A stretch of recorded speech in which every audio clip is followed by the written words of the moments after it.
Given the nature of the opposition's question, I made a judgment that I would wait until I had all the detail, rather than risk giving an inaccurate or incomplete or misleading picture to the House about a sensitive case.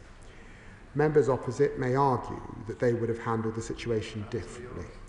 All I can do is be open about the factors I was weighing at the time, and that the data in the system we inherited is painfully slow.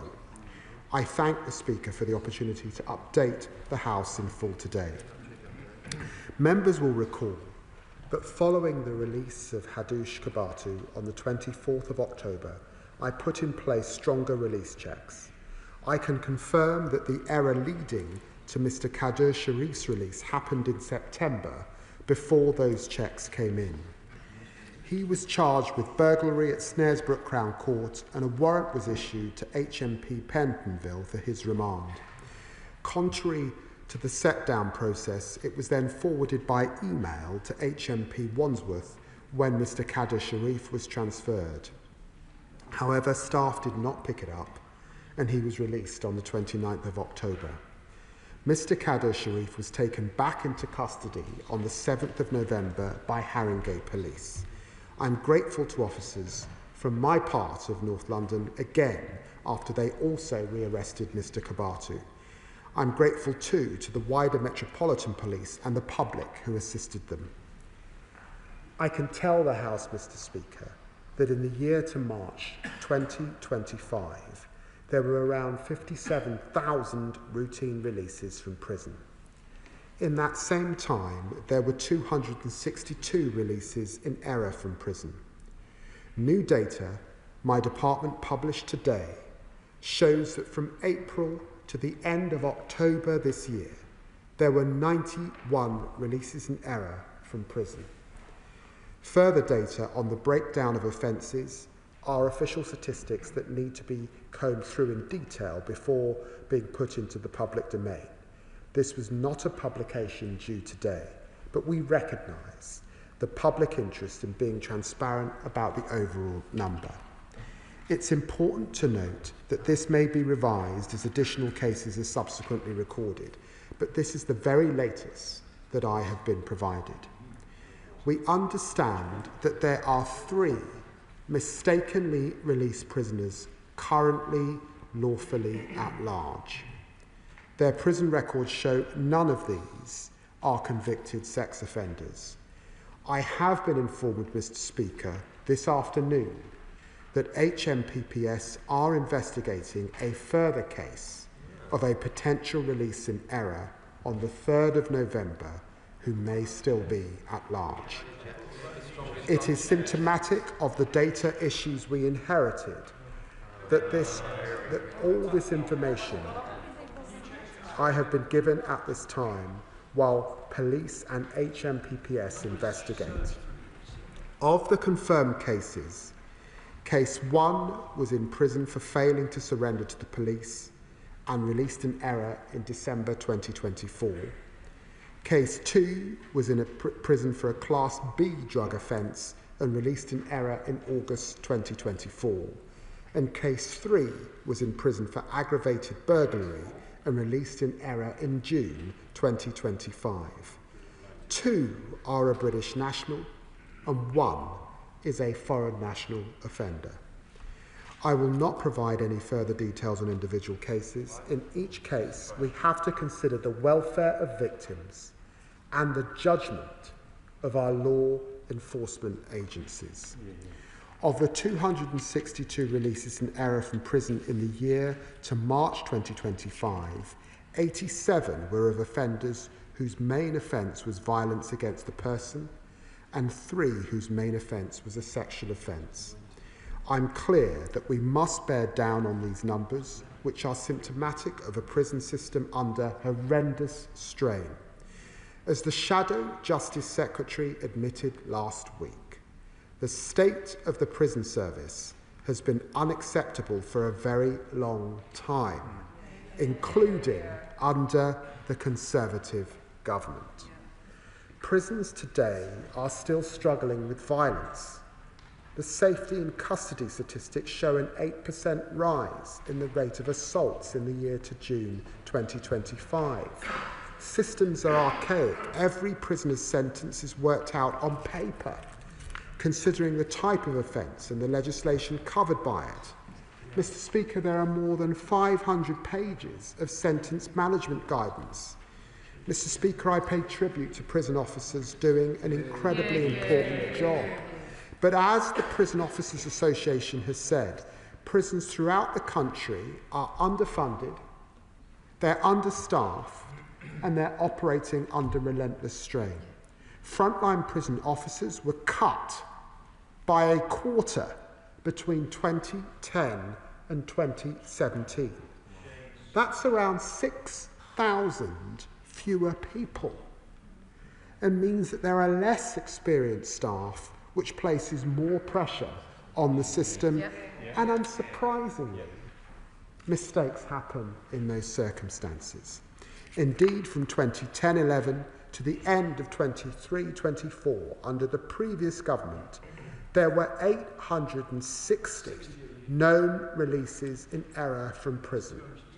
We must recognise the distress caused to victims, knowing that the person who harmed them is free when they should be behind bars.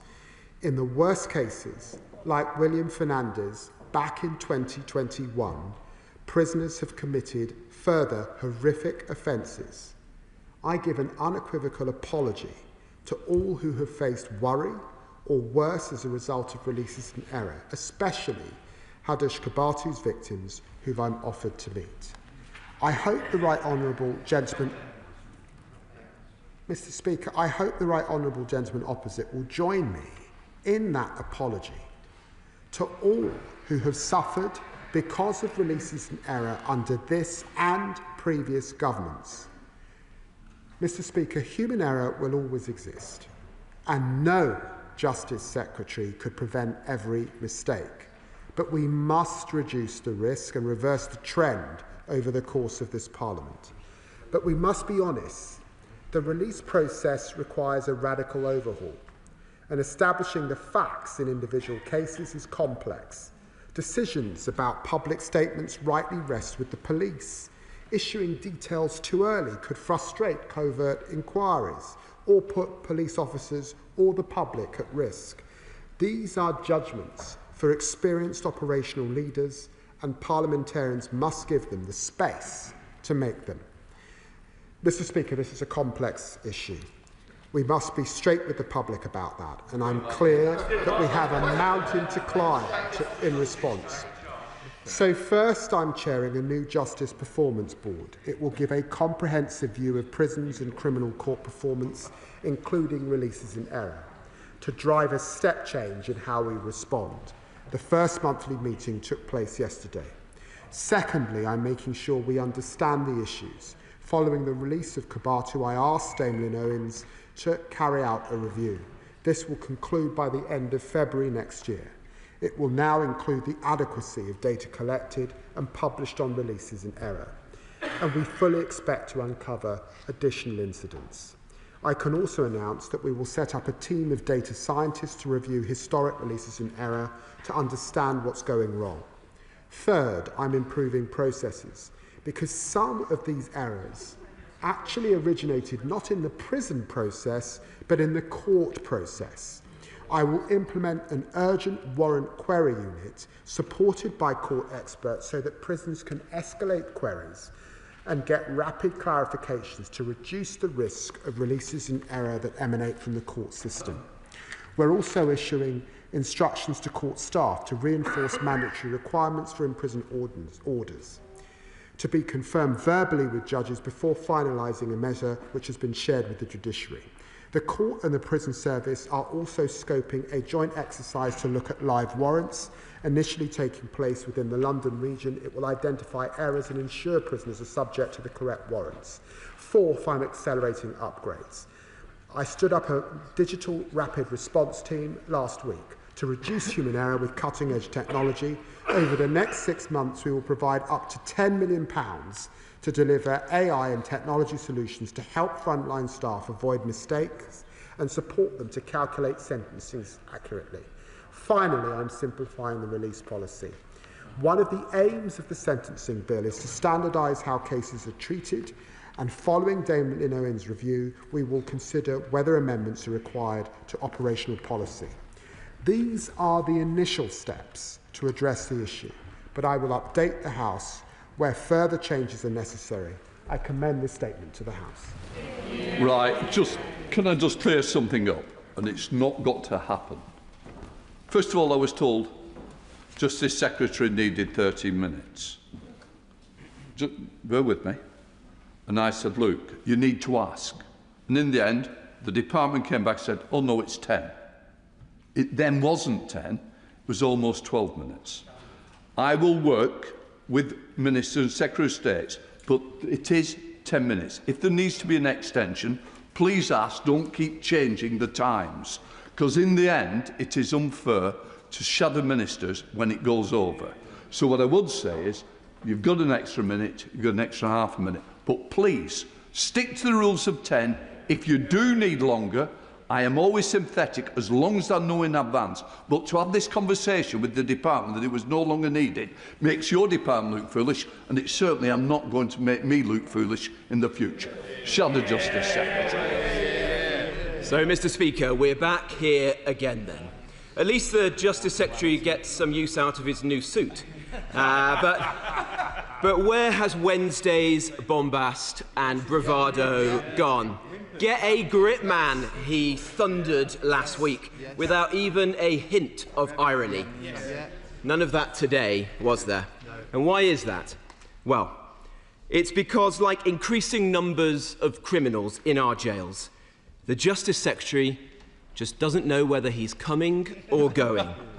Even his colleagues in government are now turning on him, some with unbridled contempt.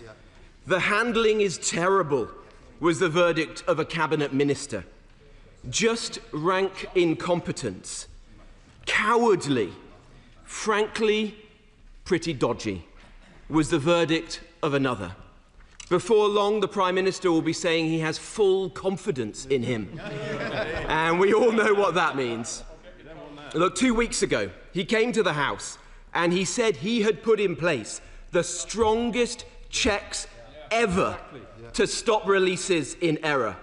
48 hours later, another prisoner with a history of sex offences was released in error.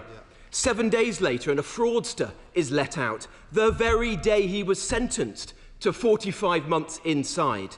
And today, he admits that he's lost another prisoner that same day.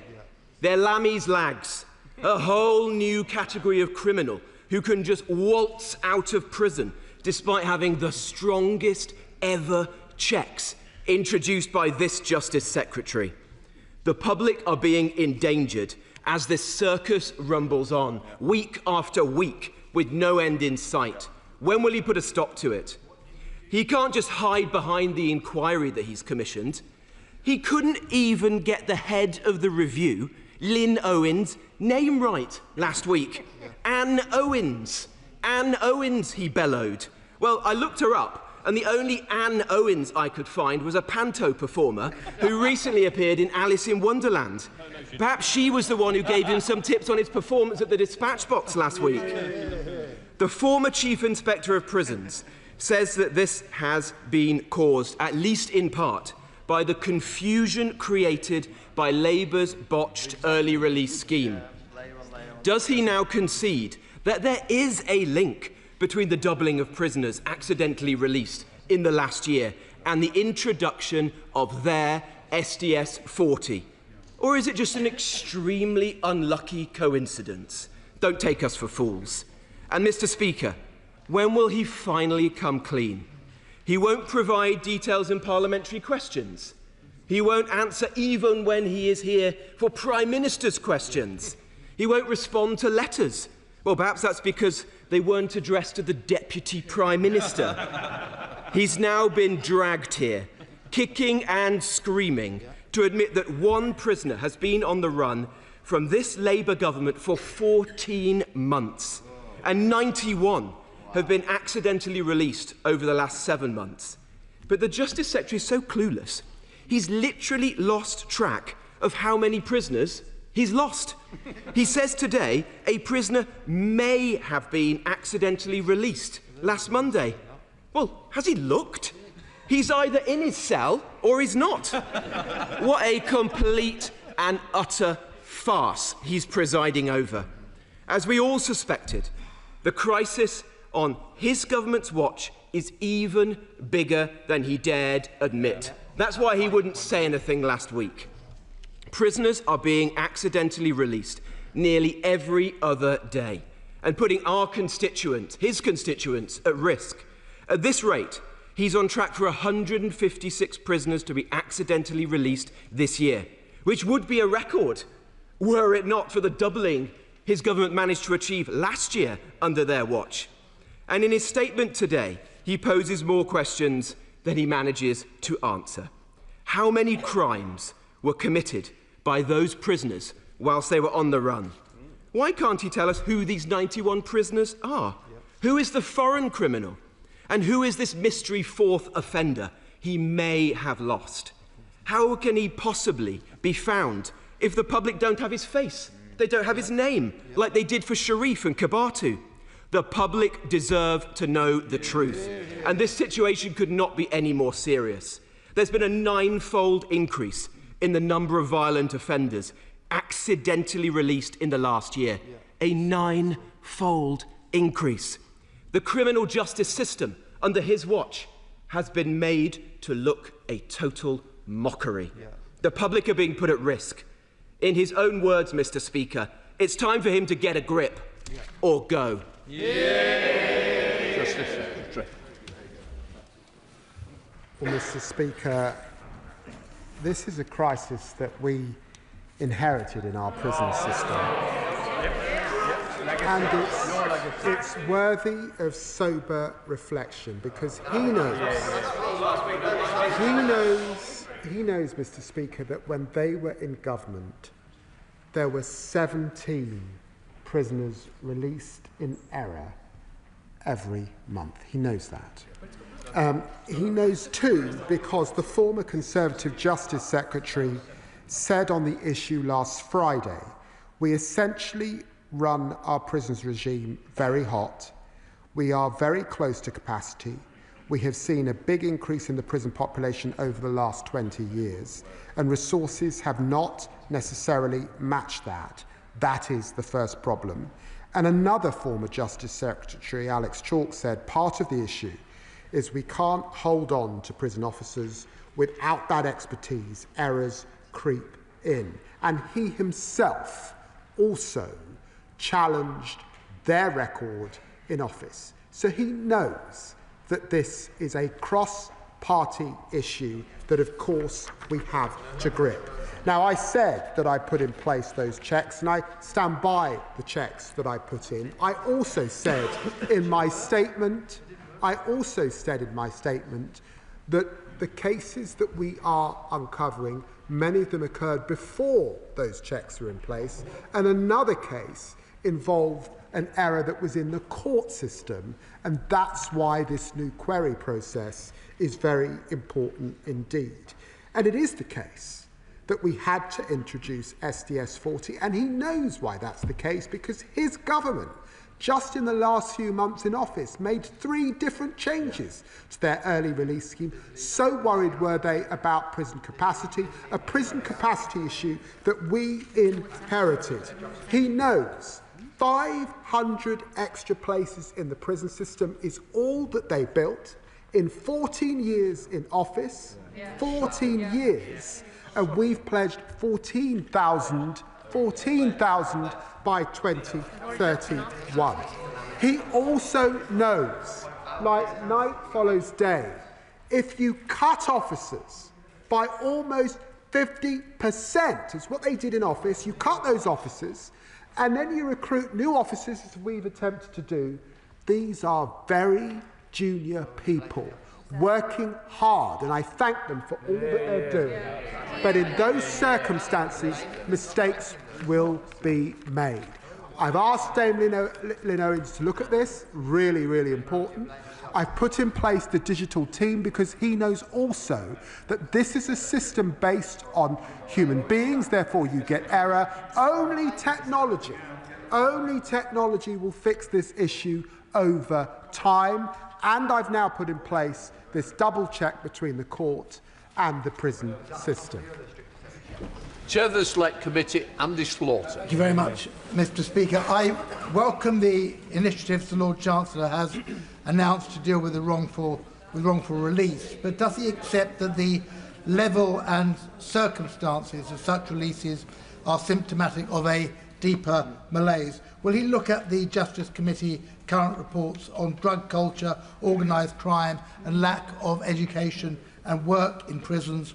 And will he commit to tackling the underlying breakdown of order and discipline in the prison system, which over years of decline have made many prisons unsafe, chaotic and unfit for purpose? Justice. Well, I'm very grateful to the honourable gentleman for all that he is doing, and he has been on these issues for many years. His words echo those of the prison inspector. And of course he knows that this is a system that's incredibly hot, frankly, because violence is up, self-harm is an issue, drones and the things that are arriving in prison, particularly drugs, is also an issue. And then we have staff doing the best they can in very, very difficult circumstances. He knows too that no government could turn around the austerity that this public service saw in 16 months in office. Liberal Democrat spokesperson Jess Brown-Feller. Thank you, Mr. Speaker. If the situation wasn't so serious, it would be laughable. It seems like people have tougher checks to currently speak to an advisor at HMRC or get a GP appointment than offenders have to be released from a prison. Since the mistaken releases of recent weeks, I have heard horrendous reports from prison officers inside prisons. Prisoners identified by low-quality black and white photographs, printed on paper, a few basic questions on personal information before being cleared for release, information that could be readily shared between inmates before release. That is not good enough, especially when we now have biometric technology which is currently used for visitors to prisons and not inmates. We cannot be relying on an honour-based system, reliant on the goodwill of convicts to hand themselves in, and police forces certainly don't have spare capacity to be conducting regular manhunts for people that should still be locked up.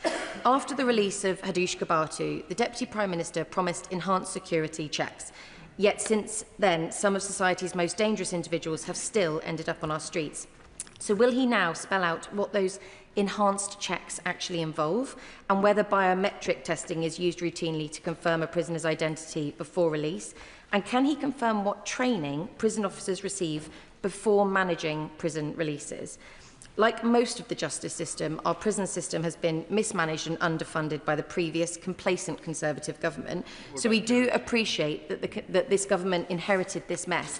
However, the numbers of mistaken prisoner releases have risen sharply under their watch, and they cannot continue to risk public safety, particularly given the fact that it took them a whole 7 days to realise a prisoner had been mistakenly released, and are seemingly blaming an email being unread for the most recent error. Can he confirm how long the Ministry of Justice has known about the 3 prisoners at large, and how long have the police been trying to find them?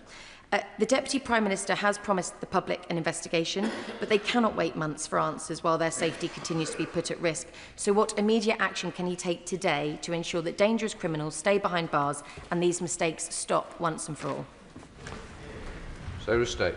Well, can I say to the Honourable Lady, when she reflects on the releases in error, that 57,000 people are released from prison every year, and I'm sure, like me, she would commend the good work of prison officers and those in offender management units across our prisons doing a very difficult job in what are very difficult circumstances. She refers to the complexity. The last government kept expanding its emergency release scheme from 18 days first, then to 35 days, then to 70 days.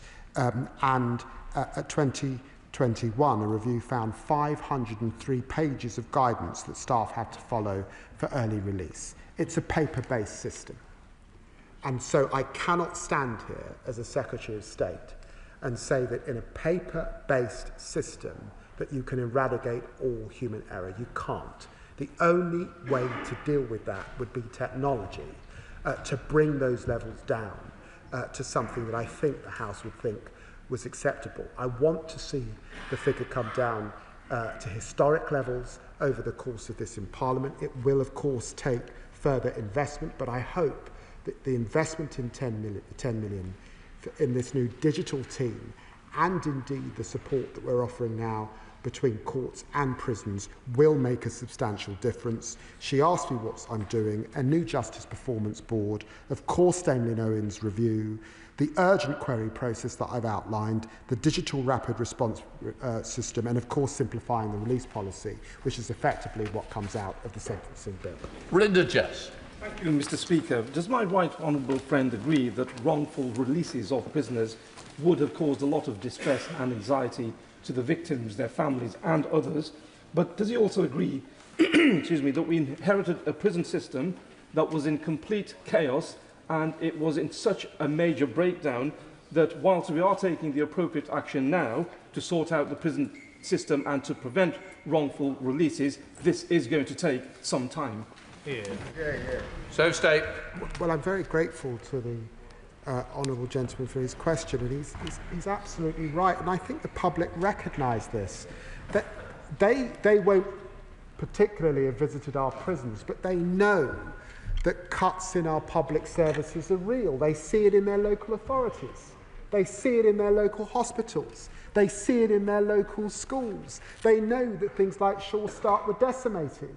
And so too our prison service, which the public don't see, I'm afraid was one of the worst hit public services. Now, it's my job to minimise that risk to the public, and that's why I'm introducing the measures that we are. That's why I've asked Dame Lynn Owens to look at this very, very carefully, former head of the National Crime Agency, and I know she'll do a forensic examination, and I'll implement her recommendations so we can bear down on this problem. But it's a paper-based system.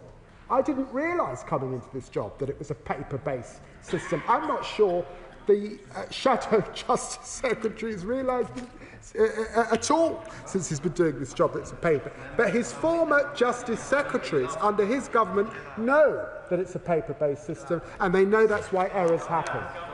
Dr. Neil Shastra-Hurst. Thank you very much, Mr. Speaker. Mistaken releases of prisoners don't just undermine public trust and confidence in the system, they cost money. They cost money because the police have to go and find them and return them to prison. Can the Secretary of State set out how much it has cost the police to return prisoners to prison since this government came to power? So state. Well, previous governments did not have that data, and I'm pretty confident that I don't have that data. If it does exist, it exists with individual police forces who deal with these issues operationally. But he's absolutely right. Every prisoner released in error has to be found by the police. I thank the police for all that they've done, and I particularly thank Haringey Police for finding the 2 high-profile cases. Thank you, Mr. Speaker. Under the system in force for many years, the government cannot initiate deportation action until after minimum custodial terms have been served. So can the Deputy Prime Minister commit to ensuring that measures removing all minimum custodial requirements will be implemented so that eligible foreign offenders can be removed as soon as possible after sentencing, so victims can be spared the distress we've recently seen? I can give him that undertaking. That's why we brought forward the sentencing review. That's why we've increased the removal of foreign national offenders for 5,000. All of it done in the last 16 months, something they never did once. Sir Ashley Fox. Thank you, Mr. Speaker. 2 days before Kadur Sharif was released, the Justice Secretary said he had introduced the strictest checks ever seen in our prison system to stop similar unacceptable errors in future. Were they not implemented, or are they not strict enough? So state. I say to the honourable, were you not listening? I discussed the cases. I discussed the cases just a few moments ago. I discussed that those cases emanated prior to those checks, so many of them, and that those cases also, one of the errors started in the court system. It's also the case, and I've been crystal clear about that with the House, in a paper-based system where the most junior people often in our OMUs are dealing with this, you cannot eradicate all human error. And any Secretary of State that stood up this dispatch box and said that would be telling a mistruth. Sarah Russell. Thank you, Mr. Speaker. We, of course, must solve the immediate problem of the accidental releases, which are a huge issue. But in terms of the longer-term planning, we have a very high vacancy rate within our prisons. I understand what the Secretary of State has said about the work that's gone into bringing this down, but will he look at the Justice Select Committee's recommendation to produce a 10-year plan for workforce for the prison system in the same way as we do for the NHS? Very grateful to my honourable friend, and we are looking at that recommendation. There are significant workforce issues. We're asking our prison officers to work under a system that the prison inspector himself has said is cracking and is at breaking point, and we must invest in our workforce. That's about. Thank you, Mr. Speaker. The day before Prime Minister's questions last week, we spent hours discussing the Public Office Accountability Bill.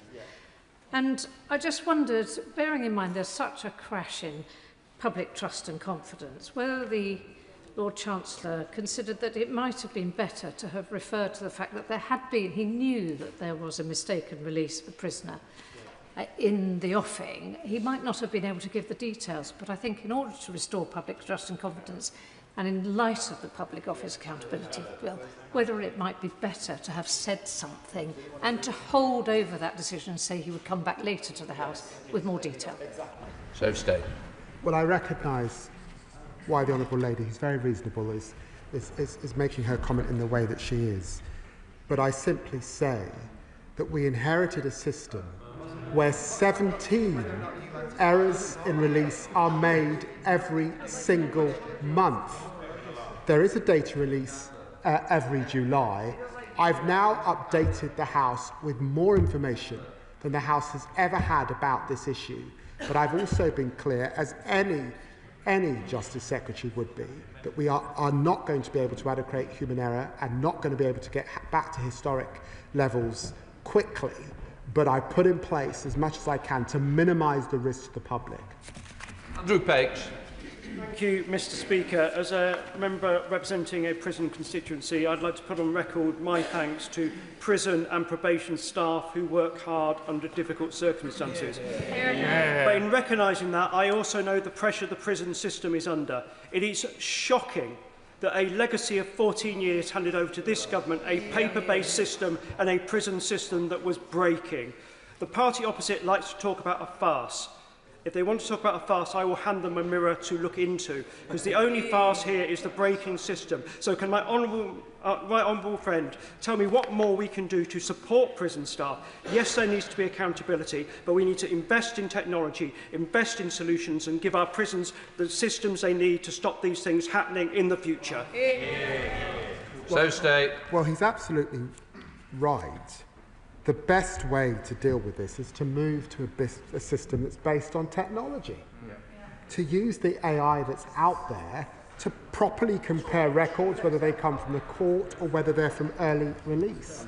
That will take significant time, but I have found £10 million to at least begin that process, and that process begins as a result of these recent high-profile cases. Andrew Mitchell.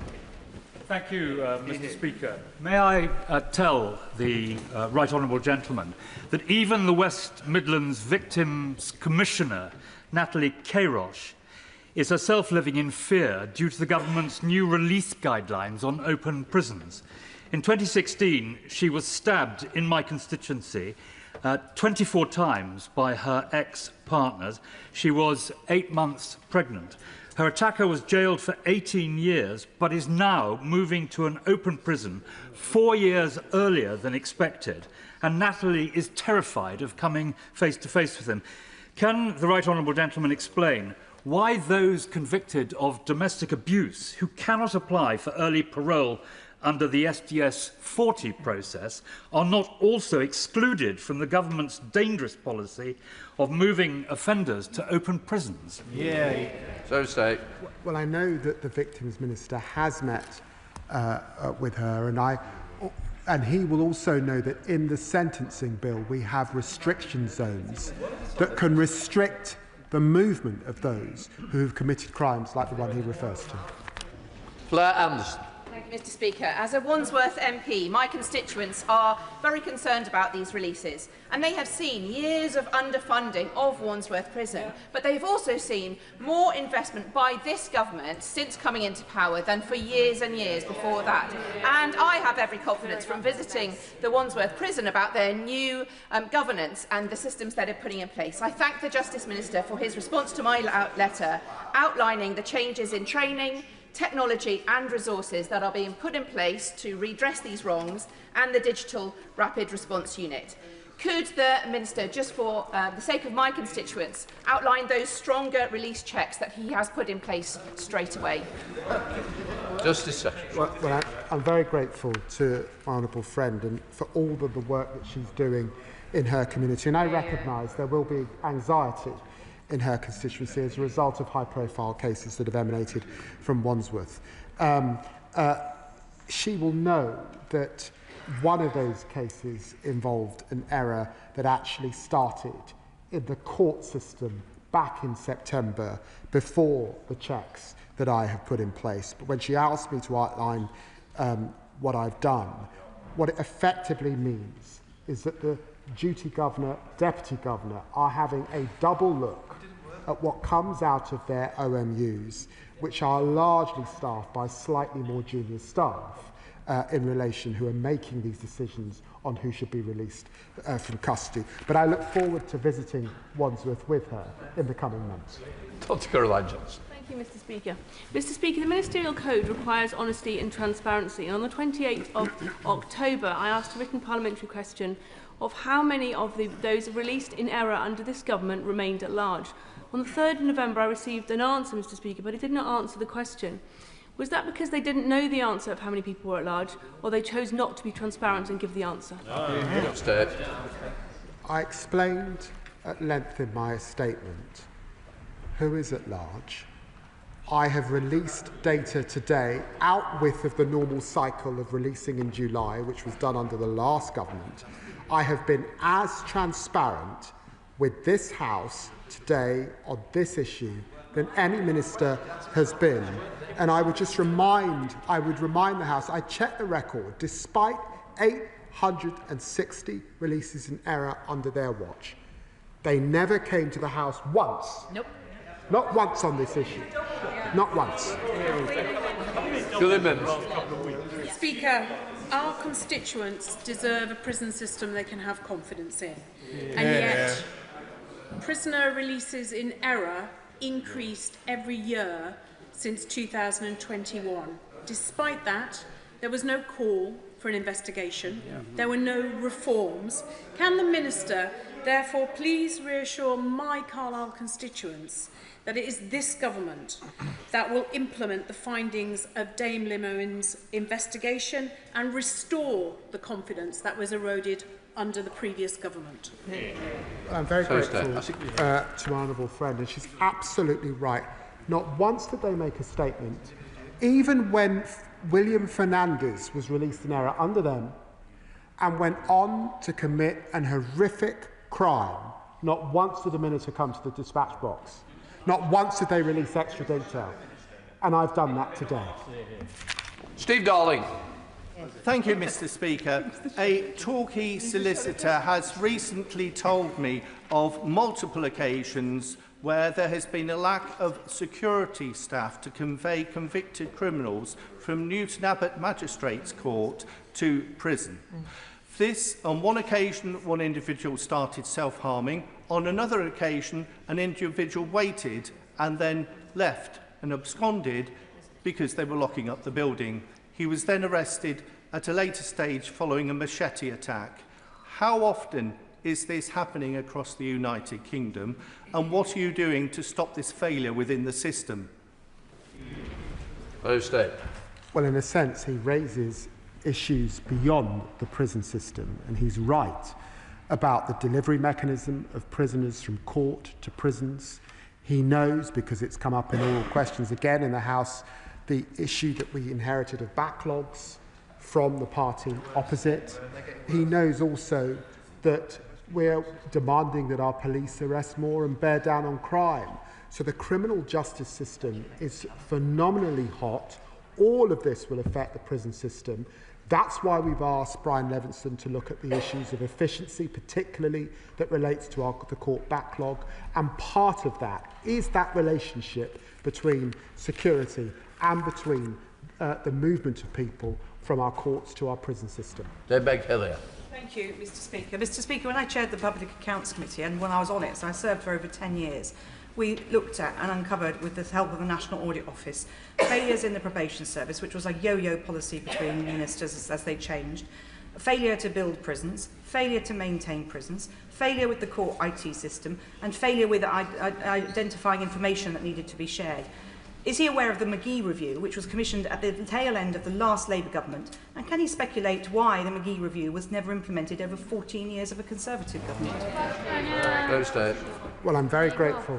I'm very grateful to the Right Honourable Lady for mentioning the McGee Review and their recommendations. And of course, I've asked my officials to look closely at the things that were recommended and do they pertain to the crisis that we've inherited today, and I'm grateful for her highlighting that issue. She will know that under the Conservatives, 24% cuts the prison service saw, and because of them, today over half of our frontline prison officers have less than 5 years experience. It's shocking.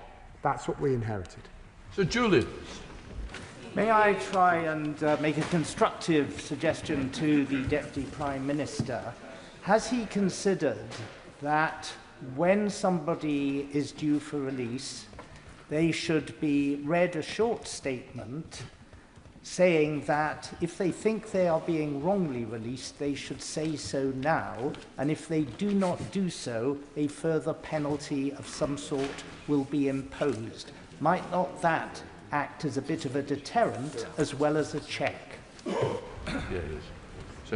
Well, the Honourable Member makes a reasonable point, but the truth is that because of the complexity of the various early release schemes, the numerous guidance that exists, the many different thresholds, that often the prisoner himself is not completely aware of whether they should be released on Monday or whether they're released on Thursday. And sometimes it's possible that when a prisoner has been released in error, that it's by a matter of days. It's not a significant period. But I recognise why he says what he says. We do have to make sure that there's an obligation on the prisoner, and it is something that I will ask Lynn Owens to look closely at. Alex Backett. Thank you, Mr. Speaker. And the Shadow Secretary of State in his remarks seems to have kicked off panto season, and his comments reminded me of my favourite character, Buttons, who longs to be Prince Charming. If only his colleagues would write into the 1920-22 committee so that he can formally start his leadership bid. But in the spirit of panto season, will the Deputy Prime Minister join me in reminding the Shadow Secretary of State that if he's looking for the reason why our prisons are in this state, they're behind him? Well, he puts it beautifully, but I suspect it's why that the Shadow Justice Secretary said last week that the state of the prison service has been unacceptable for a very long time, including under the Conservative government. I suspect it's why William Hague, the former leader of the Conservative Party, said that the government failed to grasp either they didn't build more prisons, they didn't have enough people in our prisons, and this has been a long period of real failure. But a message ejected. Thank you, Mr. Speaker. Between the 5th of July and the end of the reporting period in March, this government has overseen the accidental release of 193 prisoners. That's 5 prisoners every week. And we now know that there have been a further 91 accidental prison releases since the 1st of April, so 284 in total. So what assurances can the Secretary of State give my constituents that no prisoners have been accidentally released from HMP Littlehay in my constituency since Labour took office? He knows that about 17 prisoners a day were released in errors under the last government. And he knows too that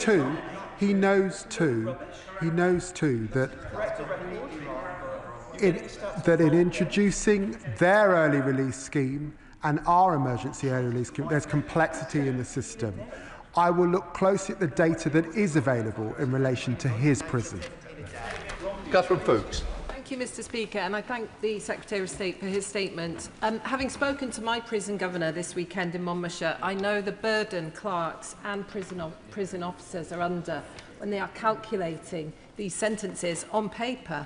And the brass neck of the party opposite has got something to be believed. Their own party grandee, William Hague, said the Conservative government failed to grasp either that they had to build more prison places or they had to let people out. They didn't face up to either. Those are his words.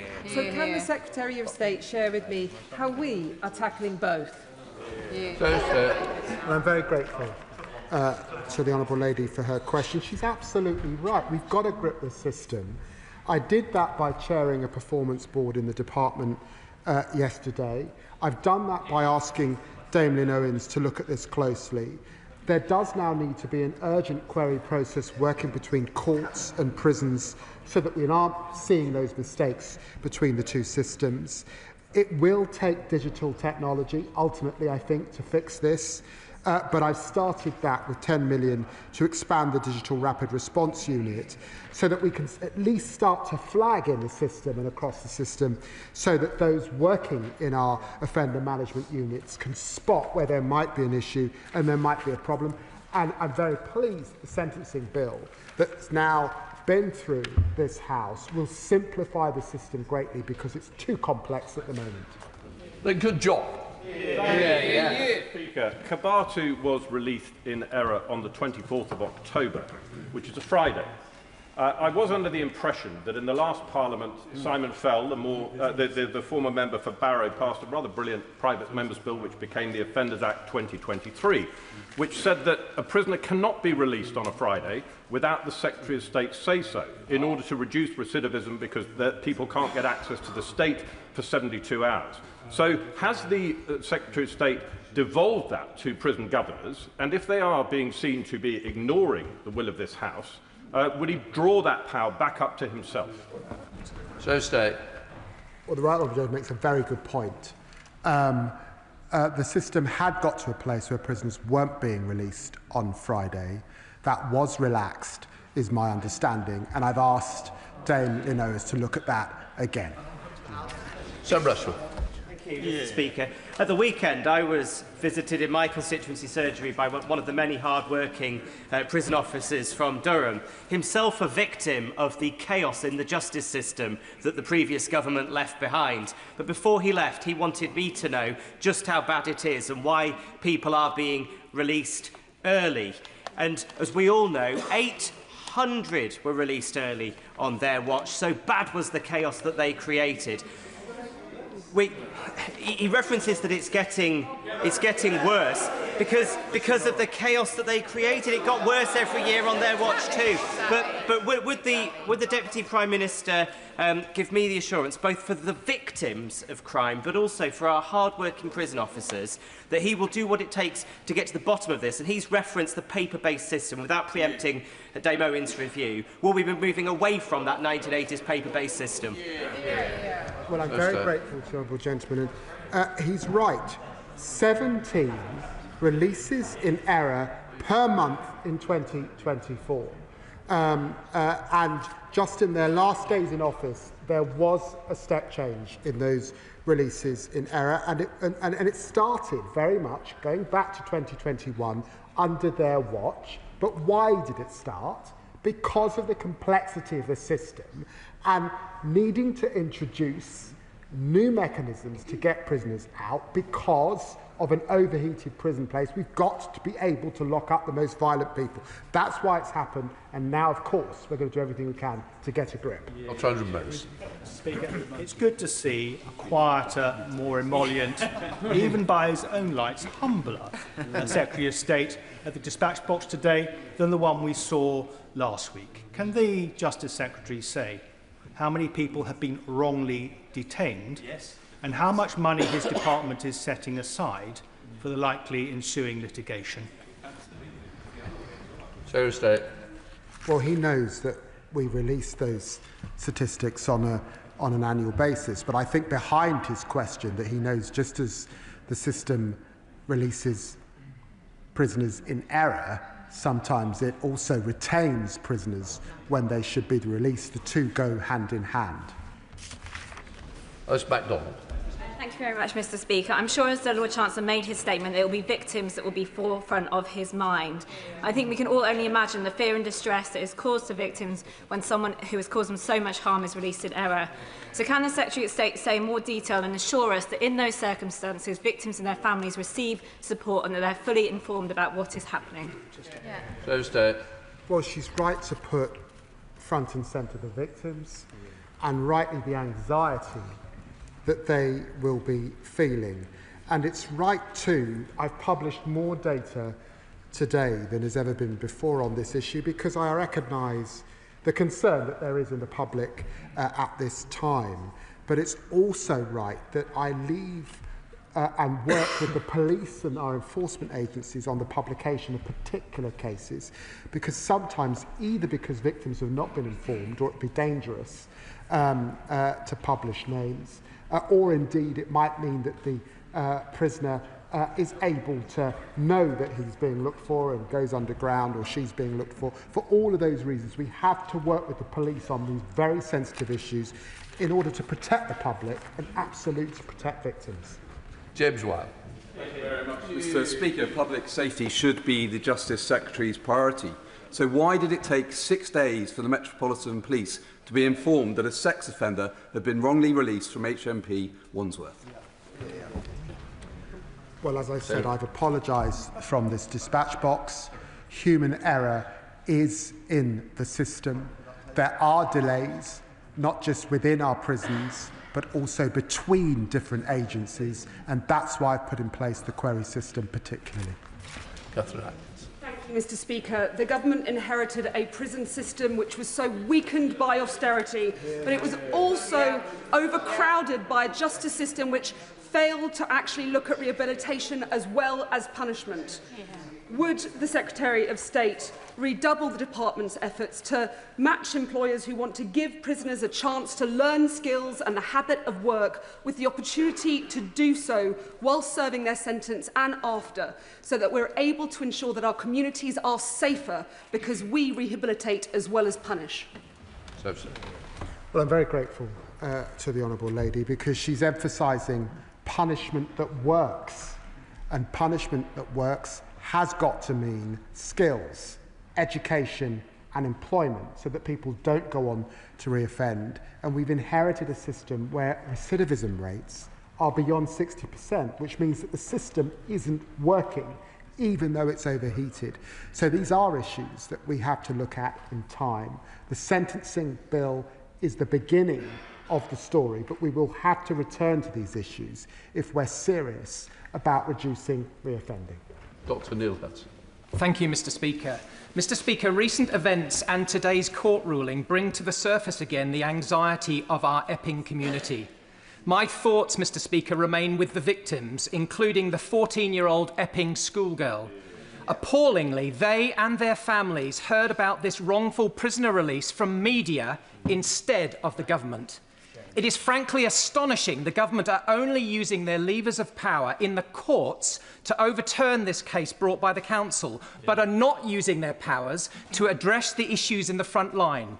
The illegal immigration crisis, mistaken release of convicted prisoners, and serious management and safeguarding issues associated with the Bell Hotel, which needs to close urgently. When will the government get a grip, realise that they are not political commentators, but they are players on the pitch, and use their powers to tackle these issues once and for all. State. Well, I recognise the sensitivity of this issue in his constituency, and I do recognise that many will have looked closely at that decision in the courts today. He knows that under the last government, £9 million a day being spent on housing people in hotels. He knows that the government is committed to a new programme, and we're looking, for example, at military bases to see where we can house. But he also knows that we have increased the amount of foreign nationals leaving this country and returning to the countries that they are from. Paul Ward. Thank you, Mr. Speaker. I'd like to put on record my thanks to all the prison officer staff at Buckley Hall Prison in Rochdale who've held the line in the face of impossible cuts and challenges over the last 14 years under the last government. It's hard to imagine the sheer distress that's caused to victims and their families whenever there is a release in error of any prisoner, as happened, as has been said, 800 times under the last government, without a single apology, without a single independent inquiry, without a single photo, without a single name that are being demanded by the shadow leader up on the other side. Does he agree that victims and their families should be put at the heart of our reforms when we're trying to make sure this never happens again? Show State. He's absolutely right, and it's one of the reasons why I asked Dame Lynn Owens, as she looks at this issue, to meet with the victims, particularly of Kabatu's crime, and keep victims in mind. We do have to ensure, notwithstanding the errors that have been made, public confidence in the system. And it is important, of course, to assert once again from this dispatch box that 57,000 people are released from prisons every year. And the vast majority of those lead to no error at all. Chris Vance.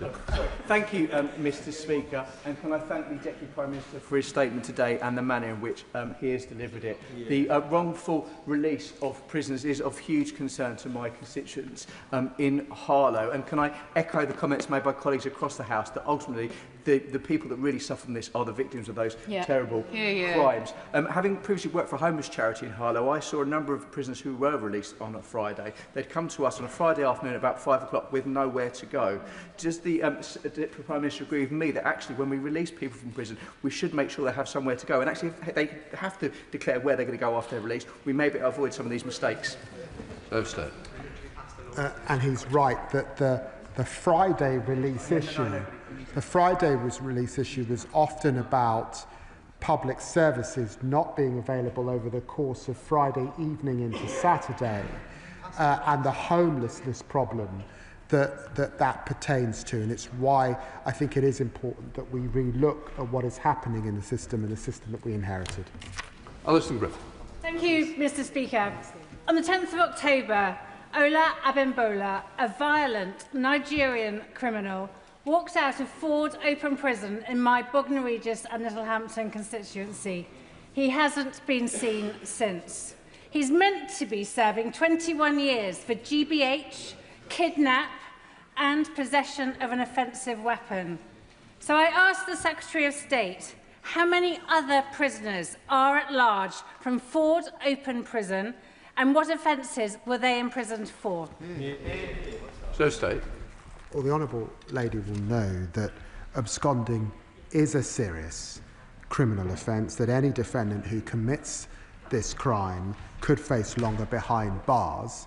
It's a different issue, of course, to releases in error, because there have always existed Category D prisons and absconds. Those prisoners are assessed, but I want to assure her that actually when we look at the trend of those who are absconding, it is on a downward trend, with 57 in the year to March 2025. Your punch. Thank you, Mr. Speaker. Is the Justice Secretary aware of any crimes committed by wrongly released prisoners whilst at large? Well, as I've just said, under the last government, William Fernandez went on to commit an horrific crime. They never came to the dispatch box. By definition, if we got to a situation, and we did in 2024, where 17 releases in error were happening, of course it's possible that people can go on to commit crimes. That's why I'm hugely grateful. I know it's police resource for the efforts of our police to rearrest these individuals, and some of them, as we saw last week, hand themselves back in when they realise that it has been committed in error. Our job is to minimise risk, but in a paper-based system, we can never eradicate risk in time. Timothy. Thank you, Mr. Speaker. The Justice Secretary said one of the prisoners accidentally released and still at large is a foreign national offender, and I know after PMQs last week he will be very well briefed this week. So can he say whether the prisoner was inside for aggravated burglary, drug offences or failing to surrender to the police? And can he also say had this foreign national offender entered the country and whether he was an asylum seeker? So stay. Well, I've made available as much detail as I can, given that normally this information is released in July. Case 2 was in prison for a Class B drug offence, and my understanding is, to the best of my knowledge, that that was the F&O prisoner, and I'm telling the honourable gentleman that, but I will have it double-checked because this information was made available to me very recently, and I will write to him if I make an error. Thank you, Mr. Speaker. Mr. Speaker, in my constituency, I have 2 prisons, one at Wetherby, one at Wilston. I have 2 on the outside, one at Ascombe Grange, one at Full Sutton. And they've heard the Secretary of State say that he has put in place some of the strongest measures ever there. The only question that my constituents want to answer to, Mr. Speaker, is when will they be able to say that they don't fear people being dangerous criminals being released onto the streets and terrorising their communities? So stay. Well, I recognise the anxiety that this will have caused, and in a way this has been a revelation to the public that people are released in error from our system. And I'd want to emphasise that the vast majority of people are released in the correct manner, 57,000 released every year, but under successive governments for all of my lifetime, there have been releases in error. We want to bring that down to historic levels because it has been going up since 2021, but in a paper-based system, implemented often by junior staff, I cannot stand here and say we will eradicate it, but we will reduce it over the course of this Parliament. Thank you, Mr. Speaker. Last week in Prime Minister's Questions, the Deputy Prime Minister said, quote, "Get a grip, man. I know I'm the Justice Secretary." Well, I'm pleased he knows he's the Justice Secretary, and with it comes leadership. So can he guarantee for the public going forward he has a grip on the issue of released prisoners by mistake? So said. Well, that's why I chaired a new performance board. That's why I've asked Dame Lynn Owens to look at this issue intensively. That's why I found 10 million for a digital rapid response unit. That's why, because there's this gap sometimes between our courts and our prisons, as has been referred to, I've put in place a new urgent query process. That's why we're taking through this House the sentencing bill, which will simplify release. All of those measures will begin to bear down on this issue, and I'm sure Dame Lynn Owens will come forward with more measures, and we will take them. Mohammed. Thank you, Mr. Speaker. Over the summer recess, I had the pleasure to visit the probation centre in Dewsbury, where Lucy Nicholson, the head of the probation service, Kirklees Probation Delivery Unit, hosted me and her team. I want to pay tribute to their work, which is made extremely difficult, not just the probation service, but in prisons, by the lack of investment in this service by the previous government. We have accommodation that's full, a lack of funding, lack of resources and reduced staff, no processes in place to protect the public or the staff in the prisons, no systems and no checks and balances. Will the Secretary of State outline the timescales by which some and all of these issues will be addressed so the people in my constituency and across the country can feel safe when they sleep at night? So stay. Well, I'm very grateful to him centring the importance of probation. It's why I visited the probation service in Islington is the first things that I did when I took office. It's why I was in Chatham, in Kent recently with probation officers. Investing in technology is hugely important to reduce their caseloads. Investing in more staff, hugely important, 1,000, more than 1,000 last year, 1,300 to come. It does need more resource, and that's why we've committed to 700 million by the next spending review. I'm sure we will return to these issues because I have no doubt about it. The decisions made by former Justice Secretary Chris Grayling were a travesty for probation and for criminal justice in our country. Thank you, Mr. Speaker. Can the Justice Secretary tell this House whether in the last 16 months any prisoners have been accidentally released from Hill Grange prison in Worcestershire, and if so, how many? So state. As I said, I have released more data today than ever before. He knows that the data release is most often in July. I will look closely at his prison to see, but if 17 prisoners in 2024 were being released in error every month, then he will recognise that that will touch many of our prisons across the country. But he'll also recognise that there are differences in terms of the CAT and the category of prisoners, and particularly those that have a lot of churn and are letting people out on a more frequent basis than others. Jack Wren. Well, Mr. Speaker, the Justice Secretary's team say that he found out about the accidental release of Algerian sex offender Kader Sharif on Tuesday evening. He contradicted them by saying he only learned on Wednesday morning. He said at PMQs that he'd been busy shopping for a suit that morning. Did the Lord Chancellor spend any time at all, shopping for a suit after he was told about that prisoner's release? So state.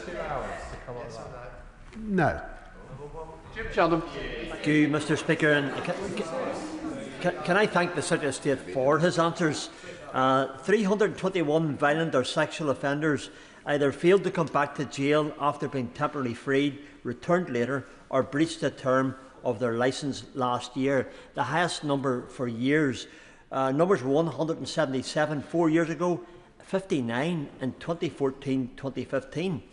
So again, I ask the Secretary of State this question: will the Secretary of State commit to the necessary changes, updating the data, updating the technology in the present system, and all other procedures that are necessary as a matter of public safety and public confidence? Thank you. Well, he's right to put at the heart of his questions getting back to historic levels before we started to see the increase back in 2021. That is my intent, to get back to levels that are much, much lower than we're seeing now. I've set out the measures this afternoon that we're taking immediately. There will be more that follows Lynn Owens' review. But of course, this will take investment across the prison system. That completes the statement. Point of order, Robert Jeffrey. Thank you, Mr. Speaker. Mr. Speaker, at one point the Justice Secretary, in answer to questions, said that 17 prisoners were released in error a day under the last Conservative government. That's what he said. He then repeatedly said 17 prisoners a month were released in error by the last Conservative government. Neither of those things were correct. The actual figure, and 5 a month is 5 too many, was 5 a month.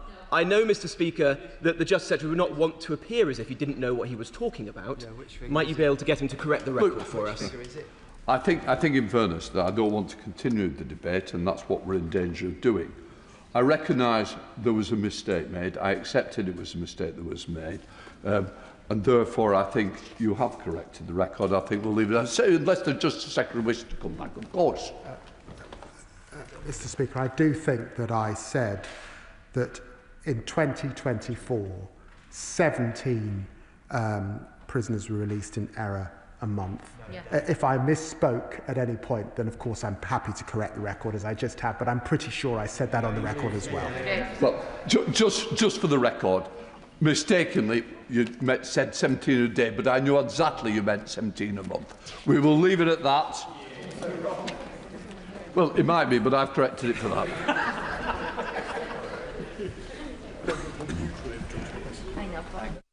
Okay, take it. Right. Take it. Okay. We now come to a statement. The Secretary of State will explain he has come to the House to update it at the earliest possible moment, for which I thank him. I understand there will be further updates in the future when more is known.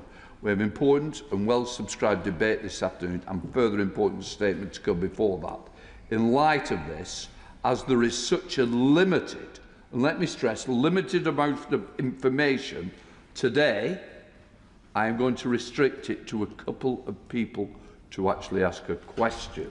So I want to make sure that people are aware it isn't I'm ignoring them. I will not be taking them, and I'm sure the Secretary of State, not that I want to put words in his mouth, will explain how we will be coming back at the earliest possible moment, because this is a court case, we have issues, and we will not gain anything by standing.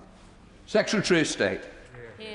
Thank you, Mr. Speaker. With your permission, I'd like to make a statement on the investigation by the Parliamentary and Health Service Ombudsman into the way state pension ages were communicated to 1950s-born women. The background to this issue is well known to the House. It arises from how decisions to equalise and raise the state pension age were communicated over a number of years, and the impact this may have had on the ability of 1950s-born women to plan for their retirement.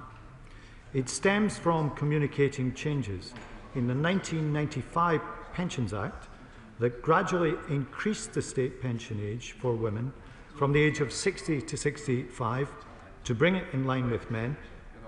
The 2011 Pensions Act, introduced under the coalition government, then brought forward the timetable for equalisation and the rise to age 66 for both men and women.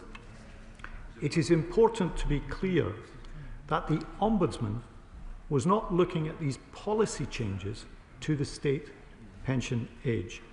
But between 2018 and 2024, the Ombudsman investigated complaints from 1950s-born women into the communication of changes to the state pension age.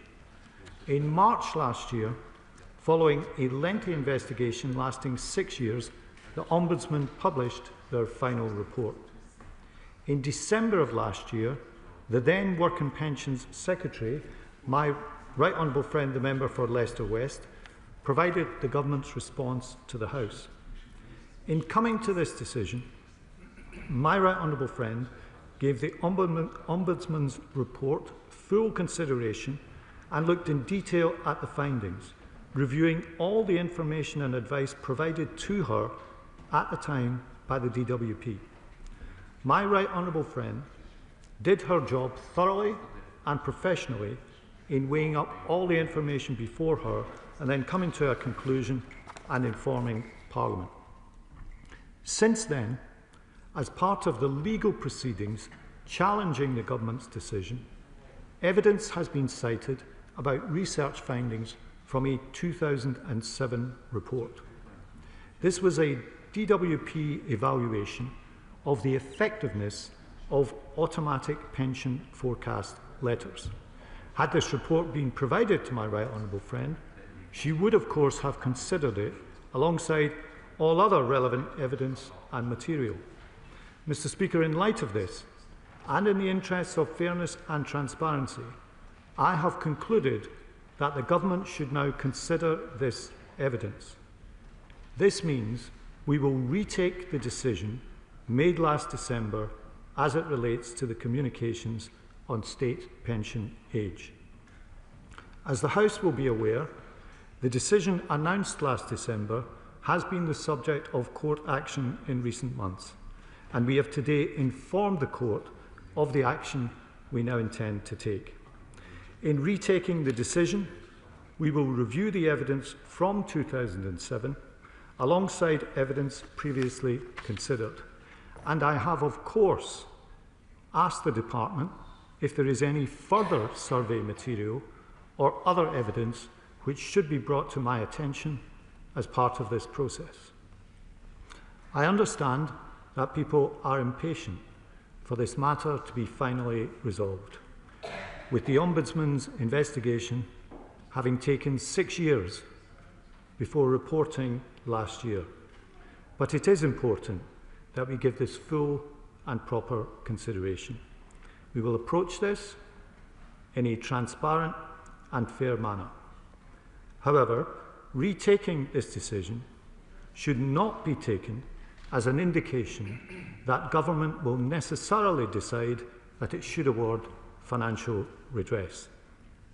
The work will begin immediately, and I will update the House on the decision as soon as a conclusion is reached. Mr. Speaker, I do understand that honourable and right honourable members will have a number of questions, but I hope that you and the House will also understand that I cannot say anything today which preempts the conclusion of the process that I have set out. Mr. Speaker, I commend this statement to the House. Senator Minister Mark well, thank you very much, Mr. Speaker, and can I thank the Secretary of State for advance sight of his statement. As he so rightly says, this is an important, albeit technical statement, and we on this side certainly accept the contents and the spirit in which it's given. It is about a legal process, and we respect all of that. It does relate to a matter of keen interest to many of our constituents, those women who have, as the Minister said, been affected by the changes in retirement age. And known as WASPI, the campaign group Women Against State Pension Inequality has probably met with all of us here in this chamber one way or another.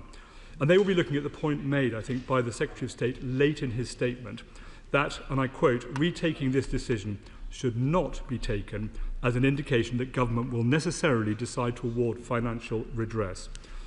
Mr. Speaker, the WASPI women are rightly angry with this government. While in opposition, shadow ministers and Labour MPs stood alongside these women, as the right honourable gentleman did, campaigning for, and I quote, a better deal for WASPI women. However, when the party opposite won the general election, they quickly apparently U-turned on this position, blaming the fiscal situation they were left with. Indeed, in December last year, the government made a statement confirming their about turn on supporting WASPI women. If I may, Mr. Speaker, I would like to quote my honourable friend, the Shadow Secretary of State for Work and Pensions, when she responded to that statement. She said, and I quote, "Let us be clear. The decision to provide no compensation is the government's decision and they need to own it. I am not going to let them get away with saying that there is no compensation because of a fictional black hole in the public finances. Government compensation should always be based on what is fair and what is just." And she is absolutely right, Mr. Speaker. The government had the choice then to stand behind the women that they said have faced a great injustice, but they chose not to. What we have instead is the Labour Party now fighting them in a judicial review in the High Court. And therefore, whether it be the multiple U-turns on pension and winter fuel statements or the imminent rumoured freezing on the tax threshold in the budget, forcing many pensioners into paying income tax, it is clear this government is not on the side of our pensioners. And this brings me to some questions for the Secretary of State.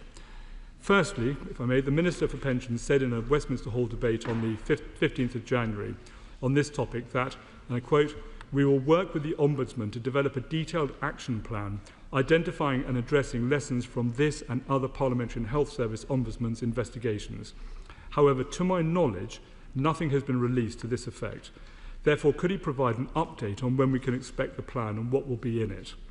Secondly, in a follow-up to written parliamentary questions by the members for West Dunbartonshire and Newport West and Isleworth, the government said that they have no plans to meet with representatives of the WASPI campaign. Indeed, the last time a minister did meet them was on the 5th of September 2024. So why has this government decided not to directly engage with the group that they once stood shoulder to shoulder with, especially given there is new evidence to consider? Thirdly, during the last 14 years whilst in government, we chose to help pensioners by increasing the personal allowance income tax threshold. However, independent research suggests that 1.6 million more pensioners are doomed to be filling in self-assessment tax returns within the next 4 years, thanks to government's choices that may be made in the budget coming up. Has the Secretary of State had conversations with the Chancellor about the serious impact this retirement tax would have on a group that have been consistently targeted by this government? And finally, Mr. Speaker, why is this government determined to blame everyone else for the decisions they have made? All this statement has shown is that the government wants to keep kicking the can down the road and not be held accountable for their actions. And I think, Mr. Speaker, we should look at the record. Unemployment at 5% is at the highest level since the pandemic, up from 4.2% in June last year. Inflation is now sitting at 3.8%, up from 2% in June last year. Economic growth has flatlined despite having increased by 0.5% in the 3 months before this government took office. Borrowing costs have increased to their highest level since 1998, with 30-year gilt yields reaching 5.2% compared with 4.7% when the government took office. Debt is now 96.4% of GDP, the highest since the 1960s. Winter fuel payments will cut for millions of pensions, only for the government to U-turn on it after feeling the pressure of our strong campaign. The government is set to break its manifesto pledge and increase the tax burden to an historic high. Isn't it true, Mr. Speaker, that this government has been trying to dodge taking any form of responsibility for their actions? What is their problem with pensioners? Thank you. Thank you, Mr. Speaker, and I'm grateful to the honourable member for at least some of his response. I, of course, cannot preempt the conclusion of the process that I set out in my statement. I want to do this fairly and transparently. I do have to say to him, his own government had many, many years to consider this matter and did not come to a conclusion. So I take it with a little pinch of salt when he urges us to go more quickly. He refers to pensioners. We, of course, said that we would maintain the triple lock. We have kept to that commitment, and that will mean an increase of some £1,900 a year in the basic state pension over the course of this Parliament. We remain committed to the publication of the action plan to which he referred, and he referred to the previous Minister for Pensions meeting the WASPI campaigners. He's right that she did so. He was a little more coy about the last time a Conservative minister met with the WASPI campaigners. Perhaps someone on that side could tell us when. I believe it was many, many years before that, and that our minister was the first one to meet the WASPI campaigners for some time. And finally, on the broader economic record, he failed to join me in welcoming the UK having the fastest growth in the G7 for the first half of this year. Thank you, Mr. Speaker. And I thank my right honourable friend for the statement, and I appreciate the technical nature of that. Clearly, it is a concern that this evidence wasn't made available to our right honourable friend, the member for Leicester West, last year, and I know he will be investigating that. And again, I appreciate he won't be able to give a specific date as to when he may be able to conclude what this evidence means for the final conclusions he comes to. But is he able to give a time frame on when he's able to report back to the House?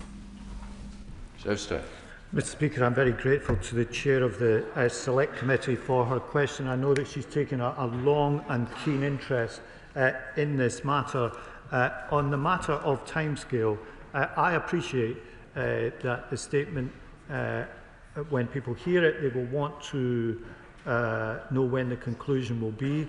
I think it's right and proper that I look at all the available evidence. I said in my statement, I of course have asked the department if there is any other survey evidence or other kind of evidence that should be brought to my attention. So with that proviso, I can assure her and you, Mr. Speaker, that I will come to a conclusion and report to the House as soon as possible.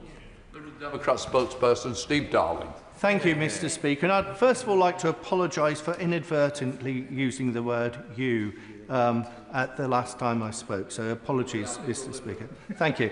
But clearly, the clock is ticking for WASPI women. There are 3.6 million WASPI women across the United Kingdom. That's 500,000 more than the population of Wales. And sadly, a WASPI woman dies every 13 minutes. So I welcome the statement from the Secretary of State. When we've explored this subject in recent months, what I found extremely disturbing was how the Ombudsman failed to engage with the previous Conservative government because they knew there wouldn't be a deal to be made around what the relevant approach would be as far as compensation for WASPI women. So I would plead with the Secretary of State to revisit that world. After all, they are on the record of supporting WASPI women for many years, and look to meet with them and ensure there is a fair deal. There is due to be a High Court hearing next month, and I would implore the Secretary of State to engage positively and bring this to a fair deal for WASPI women. So State.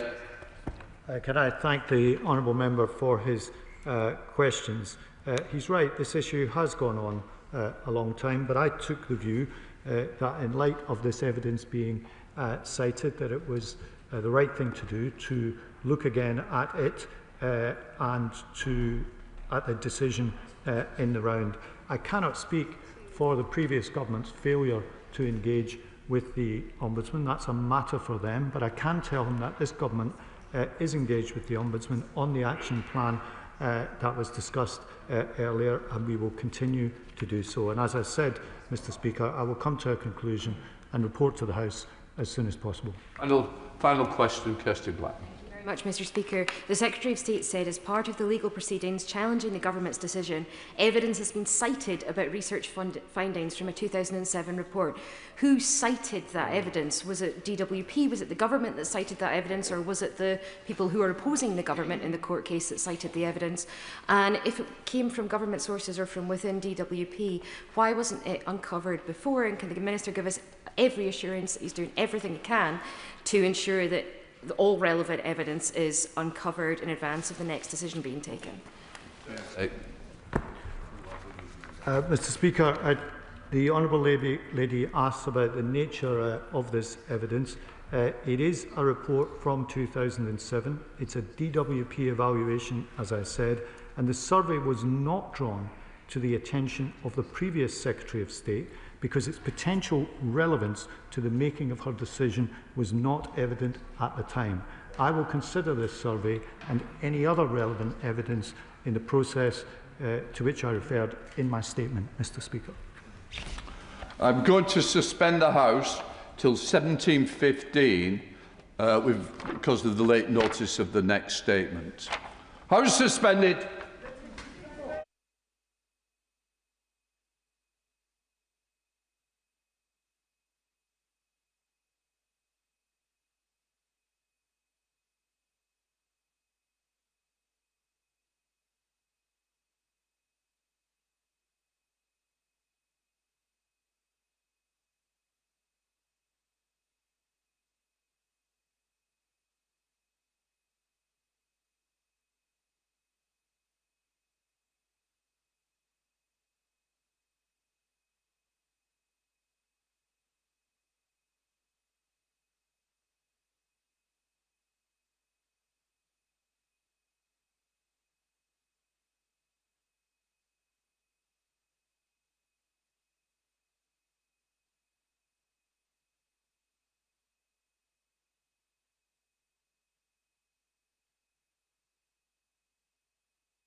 Order, order.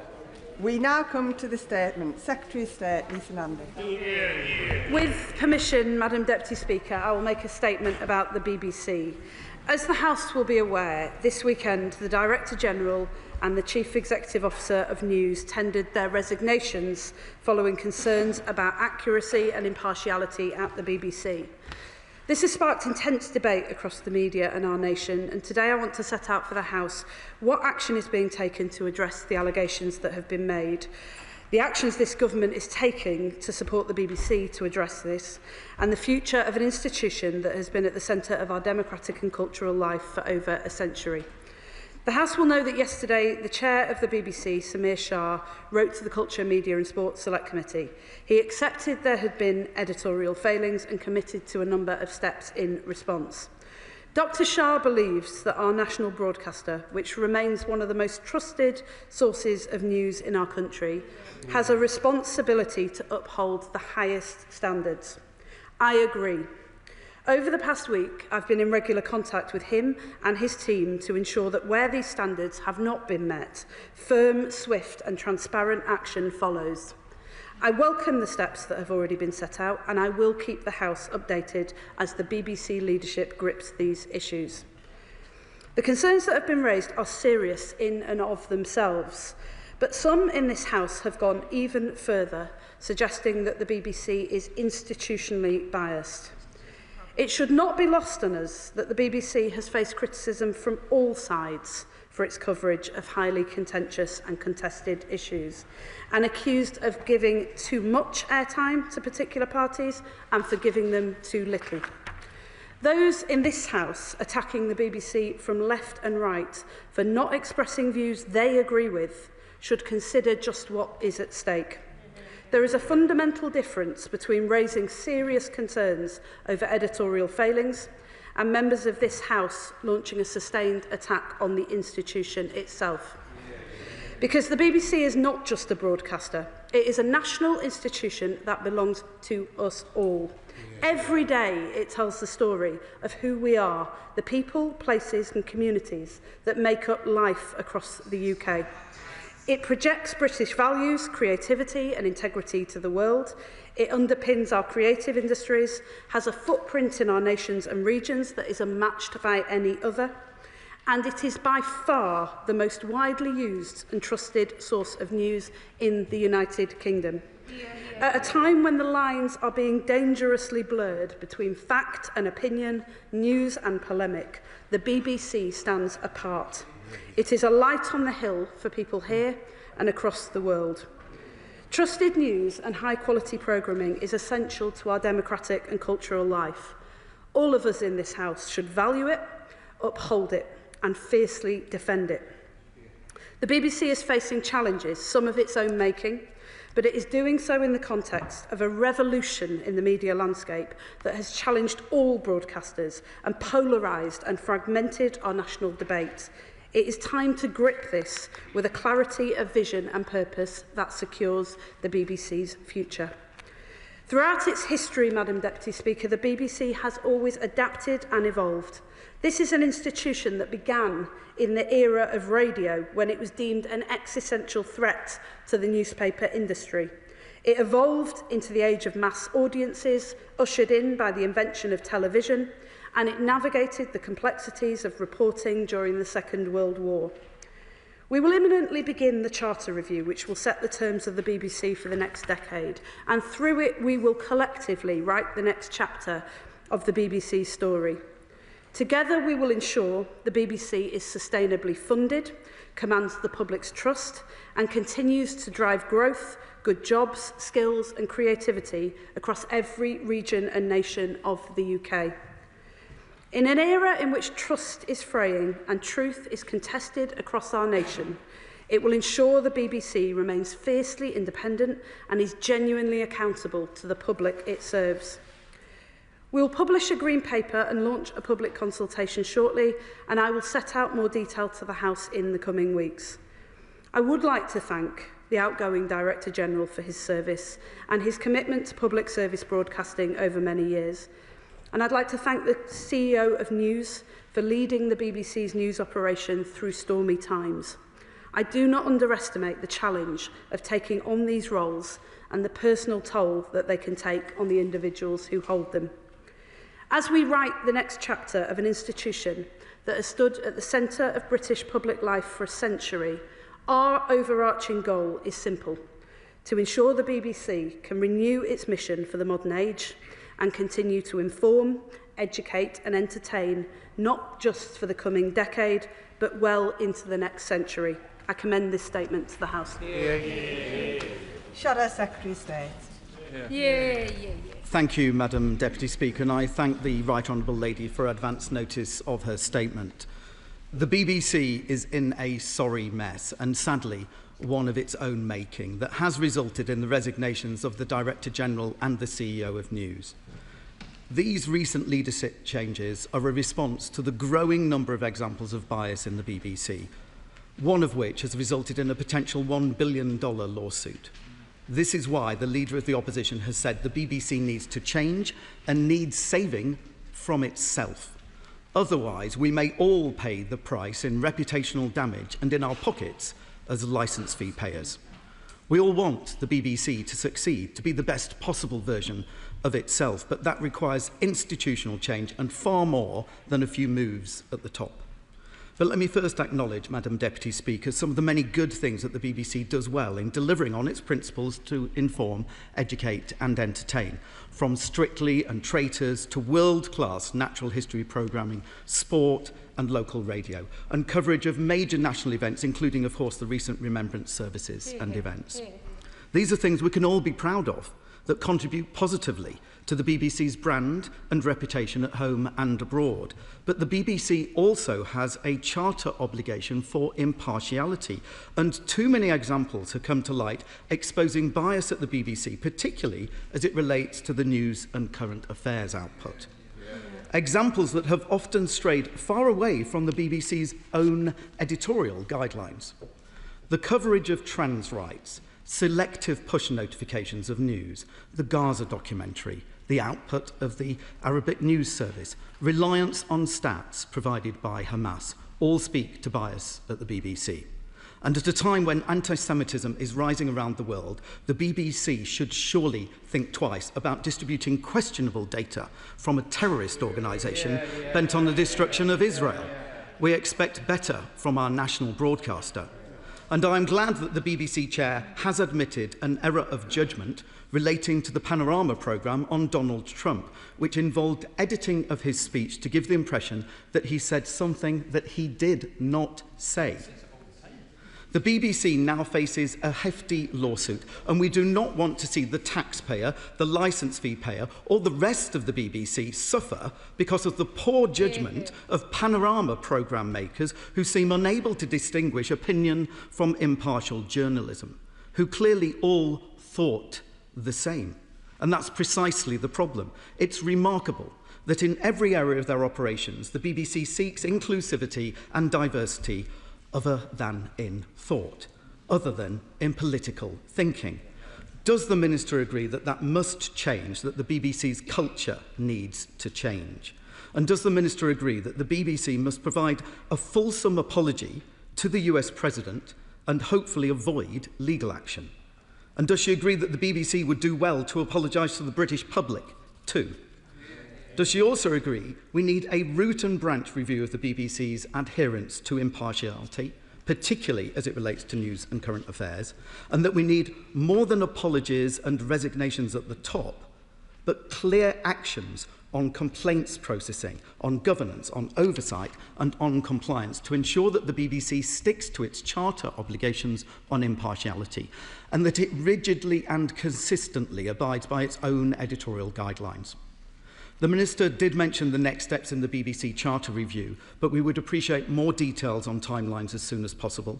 And could she confirm, though, what discussions she's currently having with the BBC leadership about the search for the new Director General? And given that the BBC Arabic service is funded in part by the British taxpayer through FCDO grants, can she confirm what discussions she is having with her FCDO colleagues about its future funding and governance arrangements, and about the impact the BBC's editorial failings have had with Israel and our partners in the Middle East? Action must be taken, and the serious issues discussed today must be addressed, Madam Deputy Speaker, because the BBC must become, once again, an institution that all of us, not just some of us, can be proud of. Secretary of State. Well, can I thank the honourable gentleman? I know this has been an issue that has been of serious concern to him as it's unfolded over the past week. And can I say to him from the outset that I do strongly agree with him that 2 resignations are not the answer to the challenges that the BBC has faced, not just over the last week, but in recent months. I've come to this House too many times to share with the House progress updates on editorial failings. He mentioned some in relation to Gaza and to Glastonbury, but there have been others as well. I'm pleased that the chairman of the BBC, Dr. Samir Shah, has accepted where the institution has made mistakes. I'm pleased that he's been open with the chair of the Select Committee about that, and I'm pleased that he is setting out concrete actions that follow. I agree very much with the honourable gentleman that clear actions are important. They must be swift and they must be robust and they must be transparent. I also strongly agree with him that there is a problem of consistency in the way that those standards are consistently applied, which leaves individual journalists and individual presenters in a very difficult position. And that is a point that I've made to the Chairman and previously to the Director General. In terms of the search for the Director General, I have had discussions with the Chairman of the Board about that. The House should be aware that the Government does not appoint the Director General. As set out in the Charter, that is solely a matter for the Board, but we stand ready to provide support where it's requested and necessary in order to make sure that we get the highest calibre individual. I understand from the board that there is a desire to move quickly on that, but that the existing Director General will remain in place to ensure a smooth transition, and I will update the House as I receive further information. He also asked particularly about the BBC Arabic service and funding for the World Service. I think it's important to recognise that there have been serious concerns and failings on the part of the BBC Arabic service. In response to that, in his letter to the chair of the Select Committee, Dr. Shah set out a number of steps that are being taken. I understand these include structural changes as well as individual staff changes. But I would gently push back against the assertion that this should affect our support for the World Service. The World Service is a light on the hill for people in places of darkness, and there are many in the world at the moment, and this government strongly supports the World Service and will continue to do so. Sarah Owen. Thank you, Madam Deputy Speaker. Whatever the case with Donald Trump, who has actually said far worse than the wrongly edited clip showed, and it is a wrongly edited clip, the only ones rubbing their hands in glee right now during this whole debacle is those that do not want a free press. Those politicians who have deep pockets lined by goodness knows who. Those politicians that cosplay being journalists on RT and GB News, spreading division and hatred. I hope that all of us in this House would agree with the principle of keeping our public broadcaster free from political interference. So does the Secretary of State agree that it's time to review the influence of former Conservative spin doctor Robbie Gibb on the BBC's board? Secretary of State. Can I thank the Honourable Lady for her question? In relation to the board, she will be aware that the Charter sets a strict legal threshold that must be met before dismissal of a board member, and so I am unable to pursue the course of action that she suggests. Liberal Democrat spokesperson Anna Sabine. Thank you, Madam Deputy Speaker.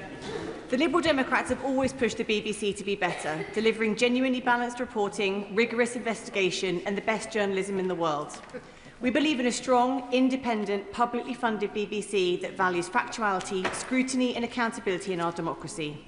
The BBC clearly isn't perfect, and it's right that we hold it to the highest standards.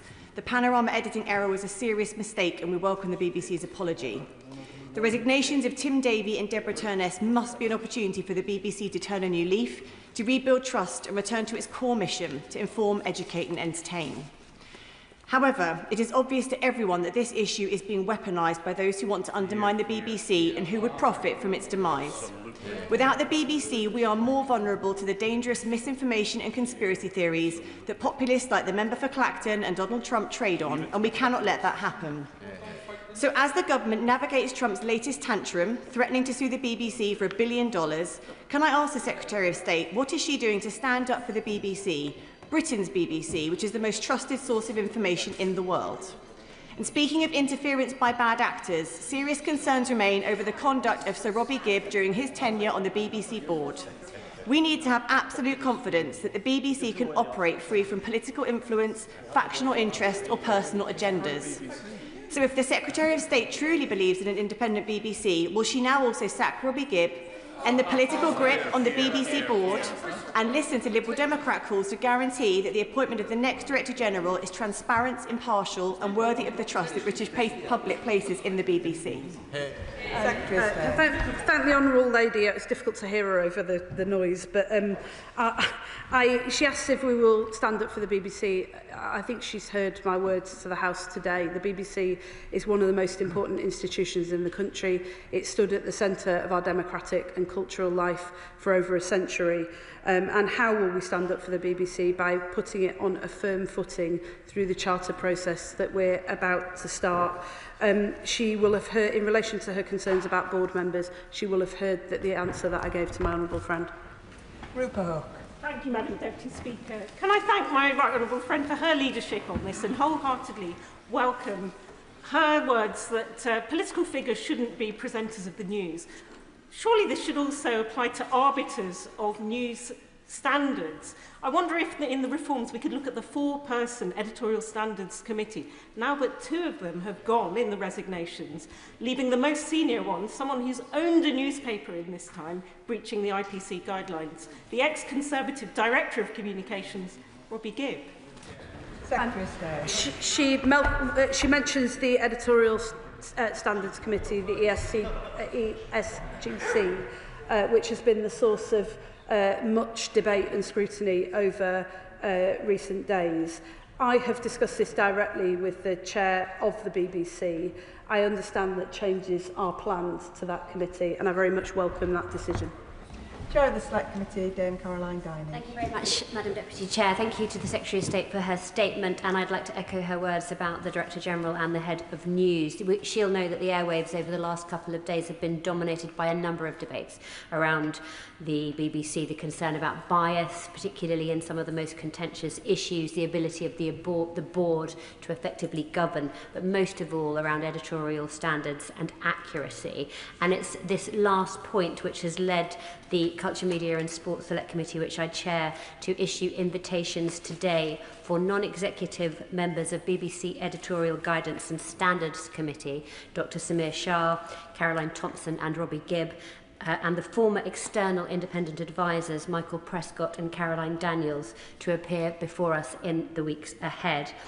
In the meantime, can I ask the Secretary of State, what support is her department giving the BBC at every level to steady this ship? And in terms of charter review, I heard her use the words imminently and shortly, but I have heard similar words since the beginning of the year, so I wonder if she can be more specific on the timelines.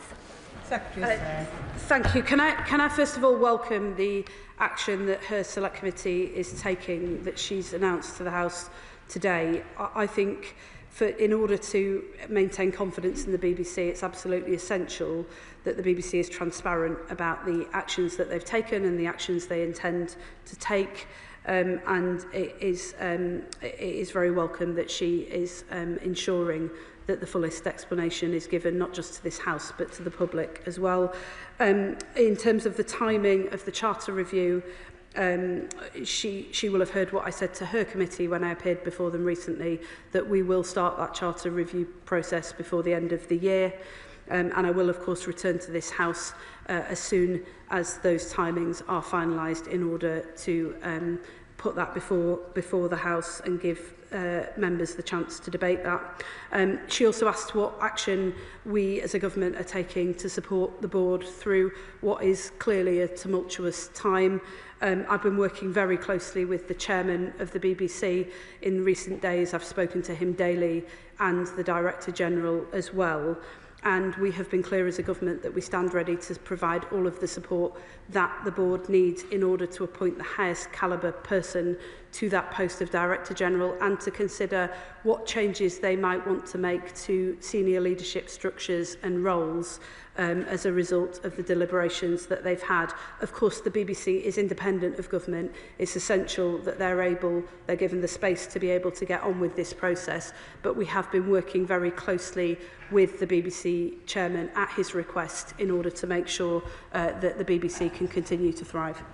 Natasha Irons. Thank you, Madam Deputy Speaker. I think now more than ever, the role of the BBC in our national story, in our democracy and in the trust that we put in it is vitally important. But trust isn't given, it is earned, and we can't shy away from when things go wrong. So does she agree with me that the Charter should focus on transparency, accountability and measurable commitments to impartiality as the surest way to ensure that the BBC's trust is retained? Secretary of State. I do agree with the honourable member. I would just add to that as well as the very important issues around standards, trust, accountability and independence from government, any government, including ours, because the BBC plays a critical role in holding a mirror up not just to society but to governments of all political persuasions. I would just add as well that the BBC has always been one of the strongest drivers of the creative industries across every nation and region, and as part of the Charter review process we will be working to strengthen that to make sure that the BBC is able to tell the story of our whole nation and not just some. Sir Oliver Dowden. Thank you, Madam Deputy Speaker. I actually join the Culture Secretary in paying tribute to the Director General of the BBC. I actually found him rather helpful on issues such as anti-Semitism, but the problem with the BBC goes much deeper than the current leadership. Does she agree with me? First of all, it goes to the cultural disposition of the BBC, whereby people that work for it have an overwhelming metropolitan outlook and obsess about issues such as BLM and Palestine in a way that suburban and provincial England does not. Moreover, when one looks at the output of the BBC, including areas such as drama, my constituents are sick of waiting for the lecture from the BBC in that kind of output. Now, that is the case from other broadcasters, but the difference with the BBC is that my constituents pay for it. And there is a real problem with the BBC now, whereby many people feel that it represents half of the United Kingdom, not the other half. And for those of us who want the BBC to succeed, does she agree with me this must be addressed as a matter of urgency? Well, the challenges that he describes don't specifically relate just to the BBC. I have voiced concerns, as many culture secretaries on the other side of this House have done previously, about the overwhelming concentration of the media industry from one background and in one region. And I believe, as many of my predecessors on the other side of this House believe, that that does need to change. But I would just caution the focus particularly on the BBC here, because that is a problem for the media industry as a whole and therefore for the public debate that we're able to have. And actually the BBC over the years, through the work that they've done at Media City in Salford, through the work that they're doing at Digbeth Lock in Birmingham, is one of the organisations that is at the forefront of changing that. I agree with him though that there has to be a level of challenge, internal challenge within any successful organisation. And in the discussions that I've been having with the chairman of the BBC and the Director General in recent days, that has been the subject of a lot of the concerns that I have raised. Paul Law. Deputy Speaker, as a former journalist and as a former member of the Culture, Media and Sport Select Committee, I know more than most some of the failings of the BBC, but also some of its great strengths, not least in combating misinformation online. I know many of its journalists personally, and have to say many of them take ultra seriously their duties to provide fair, impartial and, yes, fearless news coverage. And it's the fearlessness that often upsets this place on either side. And I have to say, yes, this was a serious error by the Panorama team, and a correction should have been swiftly issued. But that doesn't mean that the BBC as an institution should be undermined. And there are enemies on left and right who want to see the demise of the BBC, who should rue that day if it ever happens. Secretary of State. Well, I agree with him. I agree with him, first of all, on the point that he makes about the seriousness of some of the failings and the need to uphold the higher standards. I also agree with him about the challenges and attacks that the BBC faces from both left and right. I think the real division when it comes to the debate about the BBC is not between left and right, it's between those of us who think that the national broadcaster is there to represent their worldview and those of us who believe that our national broadcaster is here to challenge all of us. Damian Hines. Thank you, Madam Deputy Speaker. The internet is full of people who think they are in touch with a bigger truth, and in getting that across, it doesn't matter what happens to all sorts of littler truths along the way. Samir Shah, in his letter to the chair of the committee, spoke of the sacred job of the BBC to use evidence that can be trusted, and that is more important than ever. And does she agree that actually it's things like this that give ammunition to people who say disregard the BBC, don't look at the MSM, consider all sources to be the same? And isn't the most worrying thing, not that a mistake happened, because mistakes happen in big organisations, but that it took this long for it to be corrected? And does she agree that in future corrections must always be made very swiftly and proactively? Secretary of State. Thank you. Yeah, and this concern about the length of time that it takes to respond is something that I've reflected to the BBC leadership, not just in relation to this episode, but previously as well. I think it really does undermine trust and confidence in the BBC, because when it takes some time, if there's not a proper explanation as to why it has taken some time, it leads people to believe that there is a complacency at the top of the organisation. I think that's something that the chairman has heard loud and clear and has taken on board as part of the learning from this episode. And I also agree with him that, you know, as somebody who has shared some of my frustrations with the BBC leadership and some of the failings that have happened over the last 16 months with this House, that the reason that I and others have been frustrated is because the BBC holds such an important place in our national life and has to command the trust of the whole public.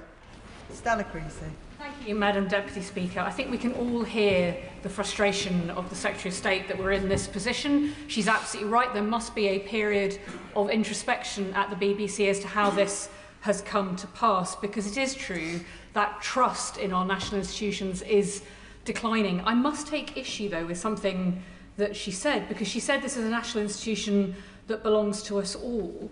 My constituents, and I wager people's constituents across this House, are deeply concerned by the political attacks on the BBC, whether they come from at home or abroad, and they want to see it protected because they think they own it, but the honest truth is at the moment they don't. Now, I know in the past my honourable friend has been interested in these ideas, but with Charter Renewal coming, might she meet with a group of us to look at how issues like mutualisation might be the future to giving back trust and confidence in the BBC and genuinely protecting it from forms of political institution by giving it to the public to be part of running it? Secretary of State.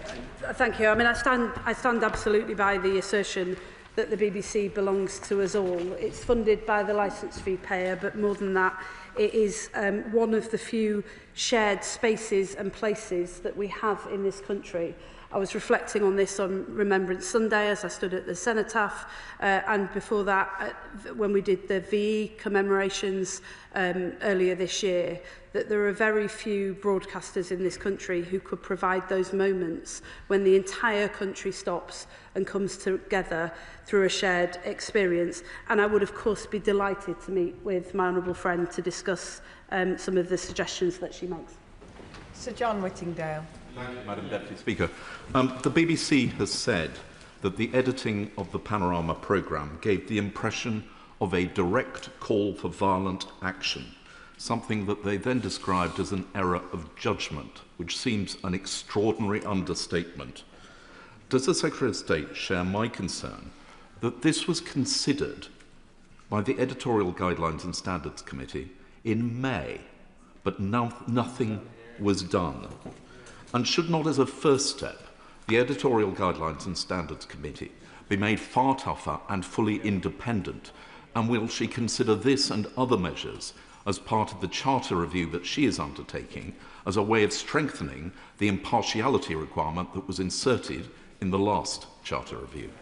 Secretary of State. Can I thank him for that suggestion, and I look forward to having more detailed conversations with him as we start the Charter review process. As a former Culture Secretary himself, I would welcome the opportunity to do so. He raises the specific issue of the committee meeting that took place in May. My understanding is that there was a meeting in January and then a further meeting in May, and that was done at the BBC's own request, but that there was then a failure to follow through.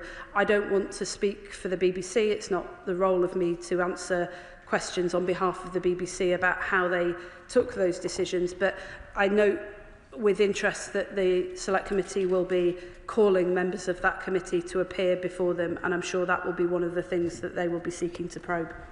Graham Stringer. Madam Deputy Speaker, I don't think any reasonable person can think that the programme put out by Panorama was a mistake. It was clearly manipulation with a purpose. And unfortunately, it follows a long line. I'm not going to list them all, other honourable members have done that, but it includes Gaza, anti-women trans issues, Europe, and in my own constituency, a programme was put out a few years ago called People Like Us, where contributors had been paid to fight young women. Other contributors had been sent on holiday in order to say particular things. So I don't think that the biggest threat to the BBC is some conspiracy. I hope my right honourable friend agrees with me. The biggest threat to the BBC is a failure to uphold objectivity and the standards we expect from the BBC. Secretary of State. I absolutely share his view about the seriousness of the failings that the BBC has accepted this week and the need for clear, robust, firm and swift action in response to that. I would, though, like to just remind the House that the BBC is responsible for thousands of hours of output across multiple channels, including some of the most popular and entertaining programmes in this country, including some of the highest quality children's television output that the world has. They're responsible for the BBC World Service, which is renowned and revered the world over and plays an essential role in our global democracy, and it's responsible for regional news that is highly trusted and reaches stories and people and communities that others can't reach. I say that not to downplay in any sense the seriousness of the concerns that have been raised this week, but just to make clear that the BBC as an institution is absolutely essential to this country, and when we hold it to the highest standards, it's because we need it to thrive. Gavin Robinson. Thank you very much, Madam Deputy Speaker. To interrogate honourably, the BBC needs to have a level of integrity. Yet they have diminished themselves in ignoring a report for 6 months that didn't just look at one Panorama programme, but looked at a litany of failures. They piously show religious observance to the principles of integrity and impartiality, but when challenged and when criticised, they sacrifice all of that on the altar of supreme arrogance. And today, hearing that the high priest of partiality, Jonathan Munro, continues to defend the editorial decisions of the Panorama programme, does the Secretary of State believes that he too must go? Well, he'll have heard the answer that I gave to my honourable friend. It's not for me to decide, or for any government to decide, who is employed by the BBC and who isn't. But of course I agree with him that integrity and impartiality are vital. Andrew Pakes. Roberts. Thank you, Madam Deputy Speaker. Like some of the colleagues in the House, I often start my morning with Dottie on BBC Cambridgeshire and end my days with Amelia on BBC Look East. I say this because it demonstrates that the BBC is much more than an editorial decision-making at its national level. Every day, thousands of BBC staff are telling our stories, representing our communities and being part of the fabric of this country.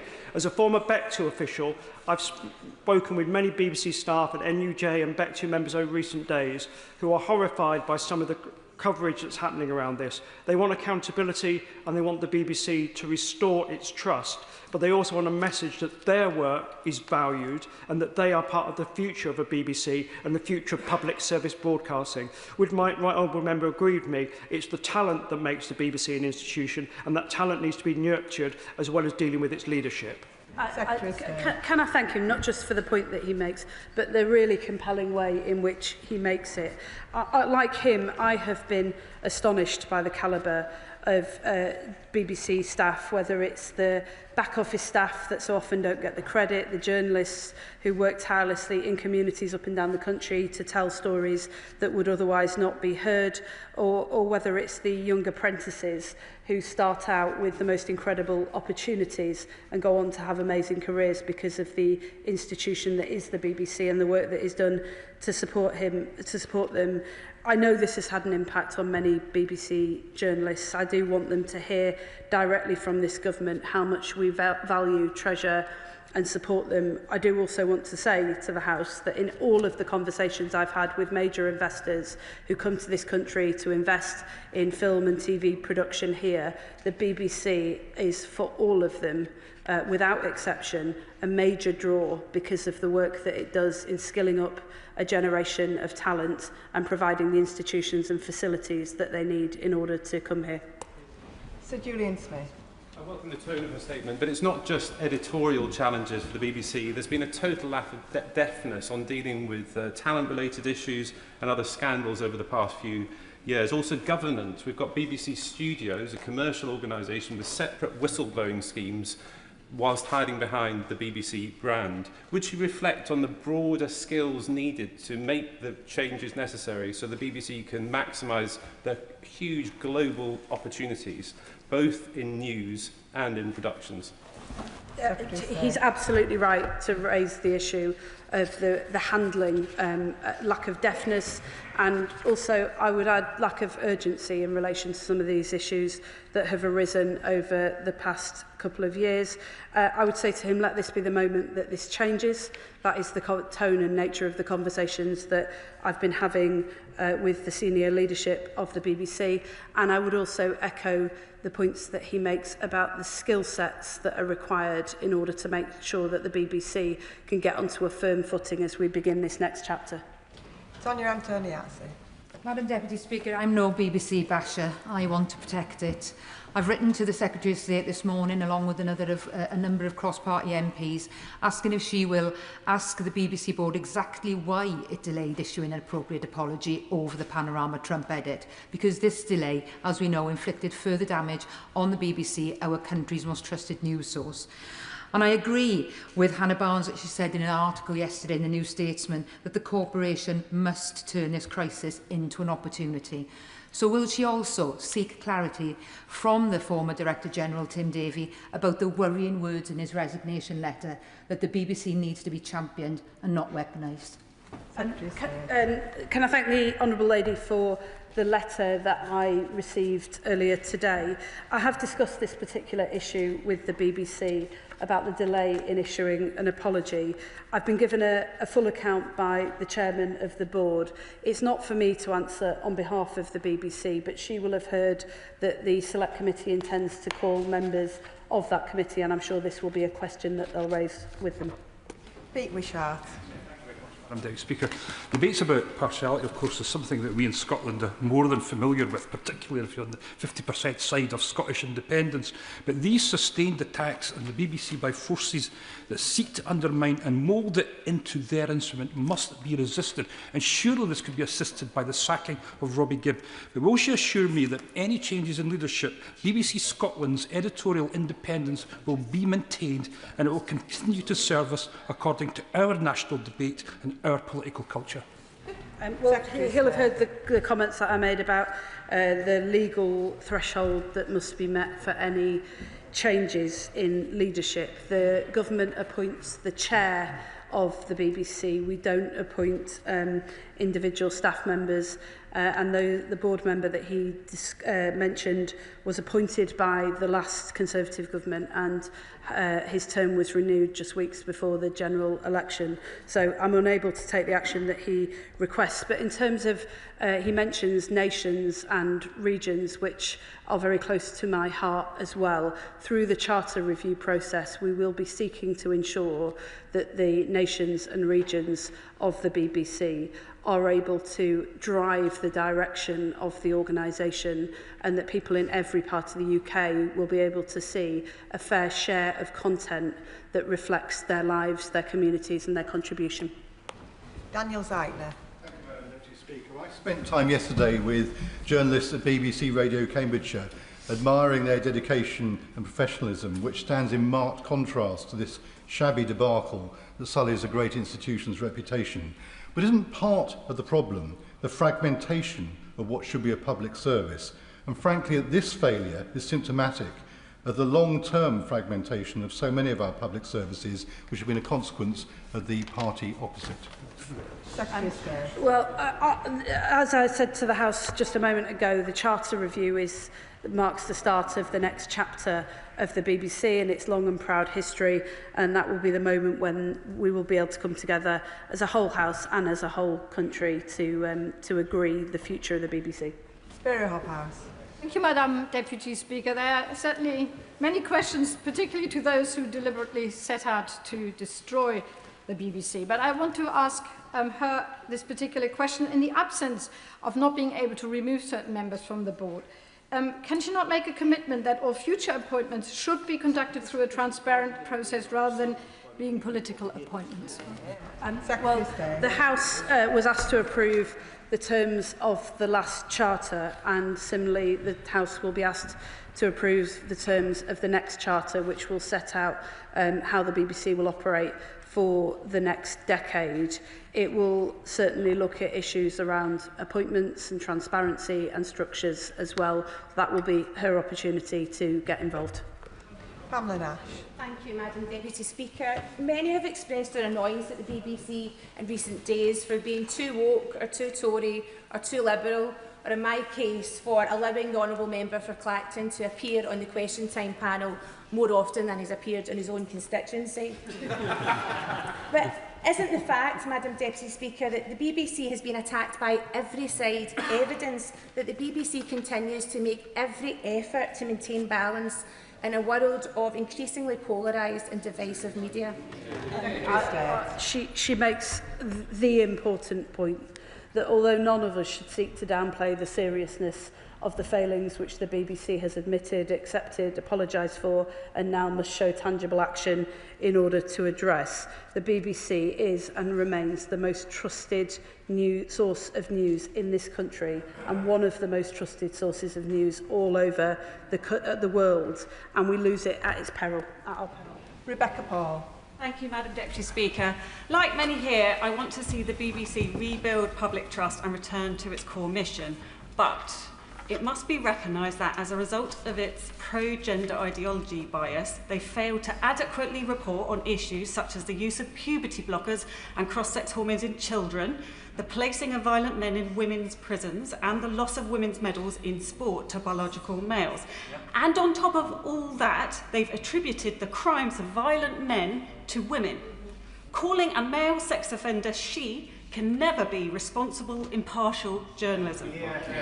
How does the Secretary of State intend to ensure that the BBC moves away from its current ideological approach on gender to one that is based on facts and evidence? Secretary of State. Well, I'll just gently say to the Honourable Lady that she wants the BBC to return to its core mission, but that is deeply contested, as you could just hear in this House. I don't believe that it is the role of elected politicians to tell any broadcaster what they can and can't produce, what they can and can't say, or to get involved in the minutiae of editorial decisions. I do think it is the right and proper role of this House to make sure that editorial standards are robust, they are thorough, they are well thought through and they're applied consistently. That's what this government has been seeking to uphold in the conversations that we've had with the BBC in recent weeks and will continue to do so. Graham Morris. Thank you. These are indeed uncertain times for the BBC and for the people who work in it. Would the Secretary of State agree with me that it's important that we remember that the 2025 Reuters Institute Digital News Report found that the BBC remains the most trustworthy news brand in the UK, with 60% of respondents rating it highly for trust?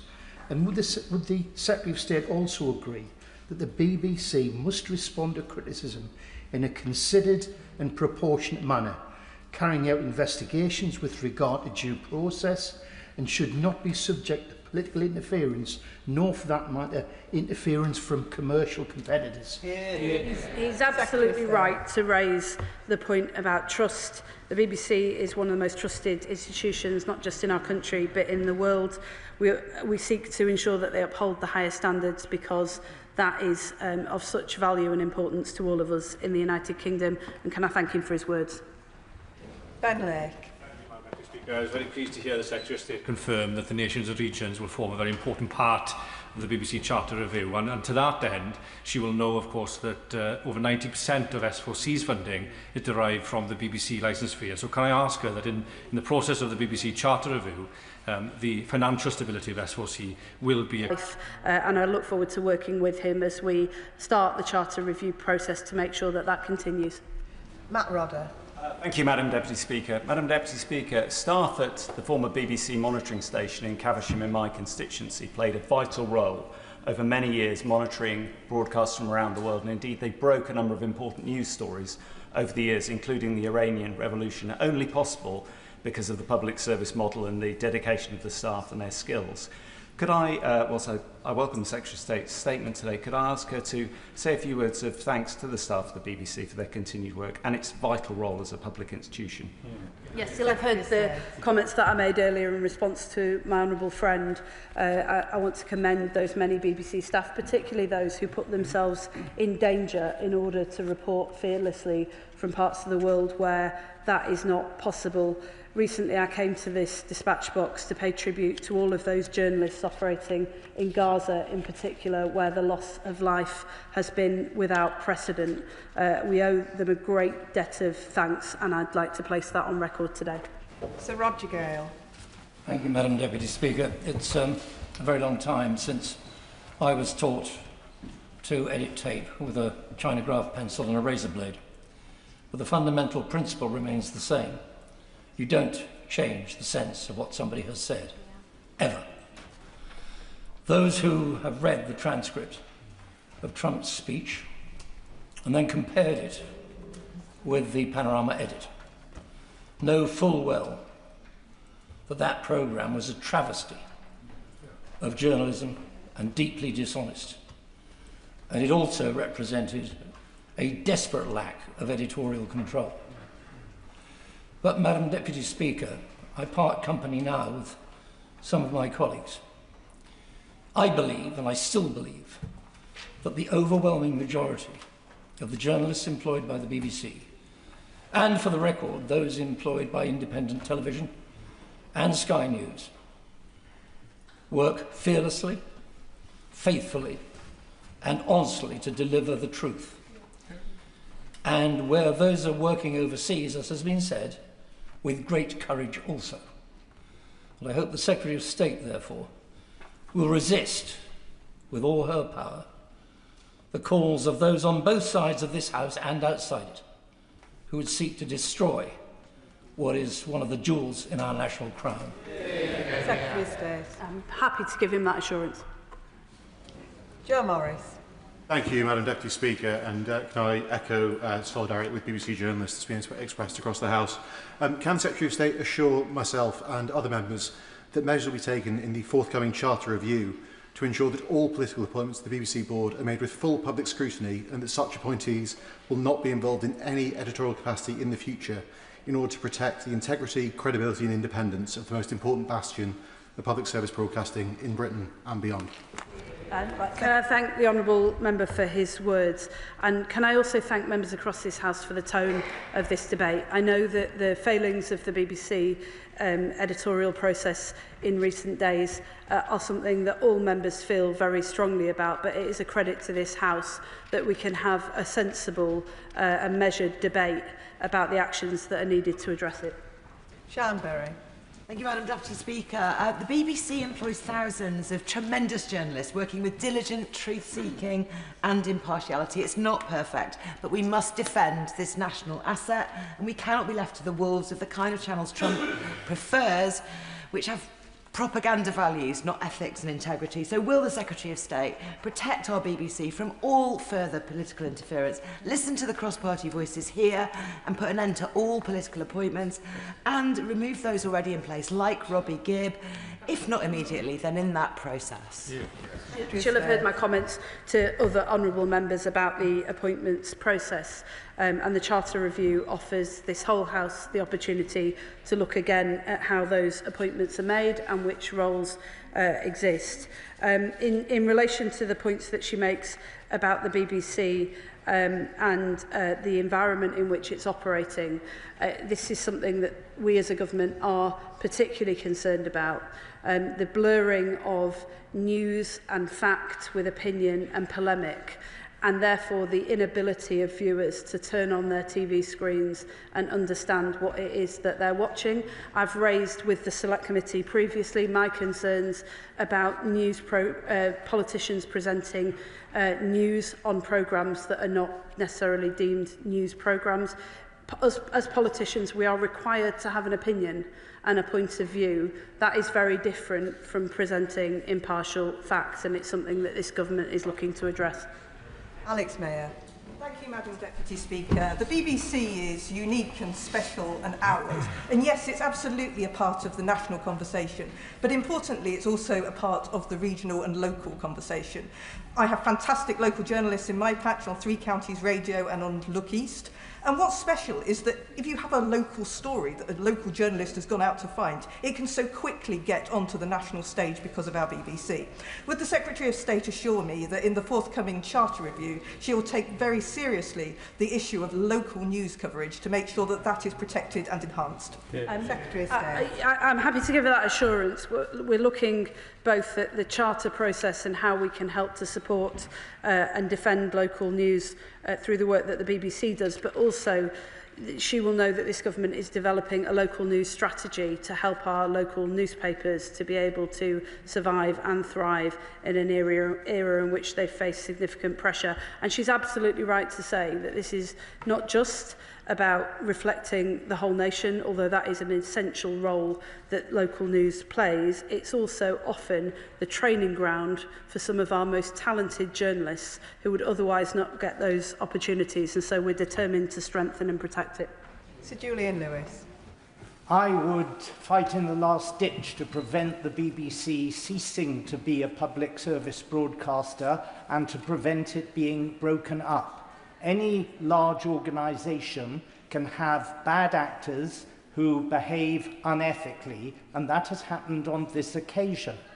But it does the BBC no service when people parrot the line that the person responsible for this crisis is not the idiot who tampered with Donald Trump's quote, but a former Tory spin doctor, one of 13 members of the board who allegedly influenced other members of the board to somehow provoke this present crisis. The crisis has nothing to do with Robbie Gibb. It has something to do with a mindset that on the front page of today's Guardian has the whole thing about Robbie Gibb and relegates the fact that $1 billion lawsuit may be taken out by Donald Trump against the BBC to a tiny paragraph at the end of the article on page 2. If you want to know what's wrong with some bits of the BBC, read The Guardian today.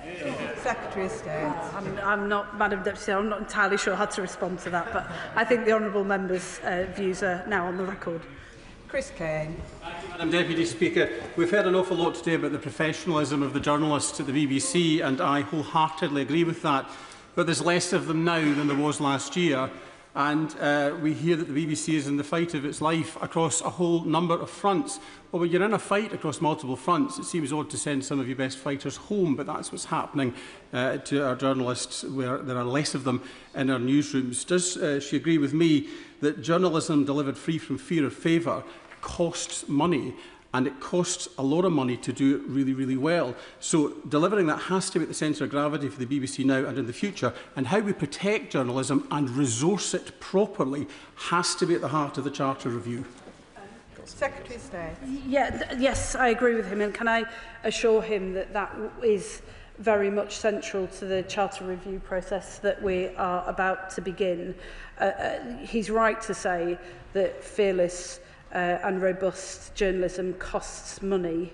It's essential that the BBC is fairly and sustainably resourced for years to come. As a government, we are keeping an open mind about how that may unfold. But what I have said, and I'm happy to repeat to this House today, is that we have ruled out funding the BBC through general taxation, because whilst it's absolutely essential that good journalism is well resourced, it is also absolutely essential that the BBC remains independent from government and is able to hold us to account without fear or favour. Manuela Pertegala. Thank you, Madam Deputy Speaker. It's essential that the BBC's independence and impartiality are upheld at all times. And I'm afraid there have been serious concerns raised about Sir Robbie Gibbs' conduct on the BBC board, including alleged attempts to influence recruitment and editorial decisions. So if the Secretary of State cannot remove Gibbs from the board and cannot end political appointments now, what actions can she take to restore public confidence in the BBC governance? I would just start by saying that although everyone in this House is right to take with the utmost seriousness the failings that the BBC has accepted have happened over the course of this year, I would also just gently push back against the idea that the public has lost confidence in the BBC. It does remain the most trusted source of news in this country, and as I said earlier, in many parts of the world as well. In terms of the actions that I can take as the Secretary of State, I'm working very closely to support the Chairman of the Board through what are obviously tumultuous times. The Director General has agreed to stay on in order to see the organisation through that transition. We've already had discussions about the process for recruiting for a new Director General and the need to strengthen the work of the board and senior leadership when it comes to editorial oversight. That includes, as I said in answer to the Honourable Gentleman a moment ago, a discussion about the mix of skills and experience that is needed at the highest levels of the organisation. Thank you, Madam Deputy Speaker. I welcome the Secretary of State's statement today because, of course, it's absolutely right to hold the BBC to the highest standard, because that's actually the best way to defend our national broadcaster. But does she agree with me that it's not acceptable for members of this House who are paid by the BBC's commercial rivals, in fact, looking at the time, one of them's probably in makeup as we speak, to use their status as an MP to mount sustained and frenzied attacks that have only one aim: to destroy this British national institution? Secretary of State. Well, as I said to the House earlier, there is a difference between the absolutely legitimate and right and proper role of members of this House to raise serious concerns about the decisions that have been made at the BBC over recent months and the response to them. There is a difference between that and a sustained attack on an institution that has stood at the centre of public life for over a century and belongs to us all. Jim Shannon. Thank you, Madam Deputy Speaker. Can I thank the Secretary of State very much for her answers in the statement. It has been clear over years that there's been a bias in the BBC. I have concerns over the last 12 months on at least 4 topics: BBC bias against Brexit, BBC bias against my party, the DUP. I'd like to represent us back home in Northern Ireland. who refused to engage with the BBC. BBC bias for Gaza against Israel. BBC bias against Free Iran government in exile, with the BBC promoting the son of a former dictator. My goodness me, it's quite unbelievable. 2 people have resigned, but the canker of editorial control is still there. So, Secretary of State, the question I have today is just, when will it end? Is this just a pause, or is this the end? Thank you. Secretary of State. Well, can I reassure him that, as somebody who has shared my frustrations with some of the failures at the BBC over the last 16 months and my frustrations about the response at times, that I have felt very much throughout this process that there is a recognition of the seriousness of this at the highest levels of the BBC.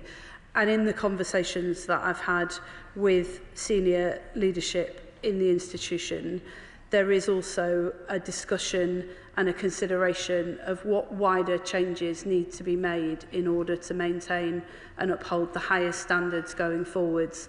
He asked, when will it end? I think the answer to that has to be now. Jim Dixon.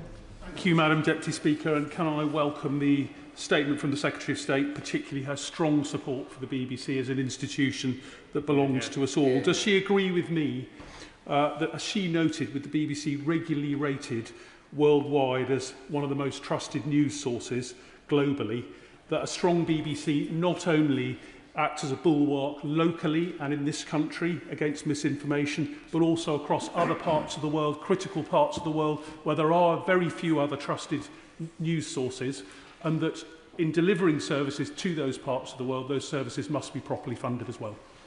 Secretary of State. I do agree with him, and it's not lost on anyone in this House that at a time when other countries who don't necessarily have the UK's best interests at heart are investing heavily in state-funded propaganda, it's essential that the BBC continues to be a light on the hill for people in times of darkness. David Mundell.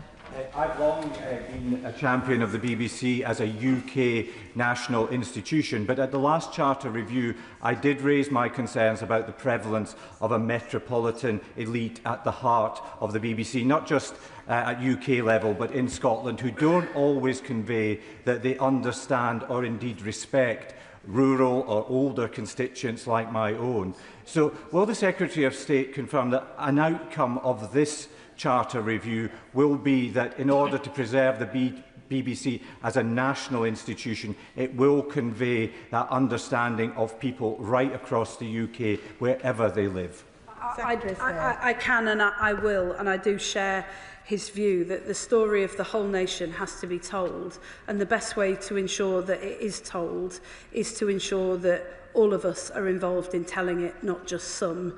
So when we look at the Charter review, there will be a particular focus on our nations and regions. I've said previously that although I absolutely commend the work that the BBC has done, they've been leaders in this field at moving jobs, programming and skills out of London. What I want to see is a shift in commissioning power so that in every nation and region, we decide the story that we tell about ourselves to ourselves as a nation. John Slinger. Thank you, Madam Deputy Speaker. We should be rigorous in holding the BBC to account, especially when it makes mistakes. But does my right honourable friend agree that some of those who jump on any infraction with glee may have ulterior motives? And does she further agree that the BBC is a beacon of fearless, impartial journalism here and abroad, and that as misinformation and disinformation grow, as attempts to attack media outlets by those suspicious of its values are on the rise, the BBC is needed more than ever? I agree with him about the centrality of the BBC to our public life, and all of us in this House, I think, should be rightly seeking to ensure that the BBC upholds the highest standards whilst defending, protecting it as an institution and considering together how we can ensure that it stands at the centre of our public life for many more decades to come. Sir Alex Shelbrooke. Thank you, Madam Deputy Speaker. I was pleased to hear the government last week announce that in the education curriculum they're going to be tackling fake news and what that's about. And I always say to children when I go to the schools about how you can trust journalism is, can you sue the person who wrote it? So I actually welcome the writ that's coming from America. I hope it can be sorted out, but I welcome that writ purely to say that if something's wrong, you can do it. But the basis of why we're here today, and forget all of the politicking about who's on the board and what is it about Trump or anything else, is that the BBC faked a piece of news. And how that happened, we've really got to get to the heart of. So may I ask the Secretary of State that she uses her office to work with the current Director General to get right to the heart of how this was ever allowed to happen, because that fundamentally is, we've heard and we all believe that the BBC is a respected journalistic organisation, but this is probably the biggest crisis it currently faces, because right now you can honestly say they faked the news. Secretary of State. Well, he asked if I'll use the office that I hold to ensure that we get to the bottom of this and that there's full transparency. I will, of course, do that, and I think the whole House will also be grateful to the Honourable Member, the Chair of the Select Committee, for taking action quickly to make sure that that account is open to the public and transparent as well. Gregory Campbell. Deputy Speaker, sometimes there is a case of the Westminster bubble when assessing things like the BBC and then the real world outside.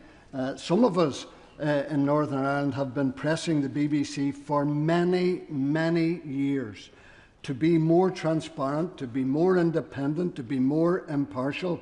So this latest debacle is but one in a long line. And we're not talking about light entertainment or drama. No one questions that, and that by and large gets a green light from most people. It is news and current affairs. And there's no point in people distracting by introducing a conspiracy within the BBC board. Is now not the time for an opportunity to start afresh with a transformed BBC service to give us an impartial news service that many of us have demanded for years? Yeah. Secretary of State. Well, the Charter Review will provide us with an opportunity to do just that. Dr Andrew Merrison.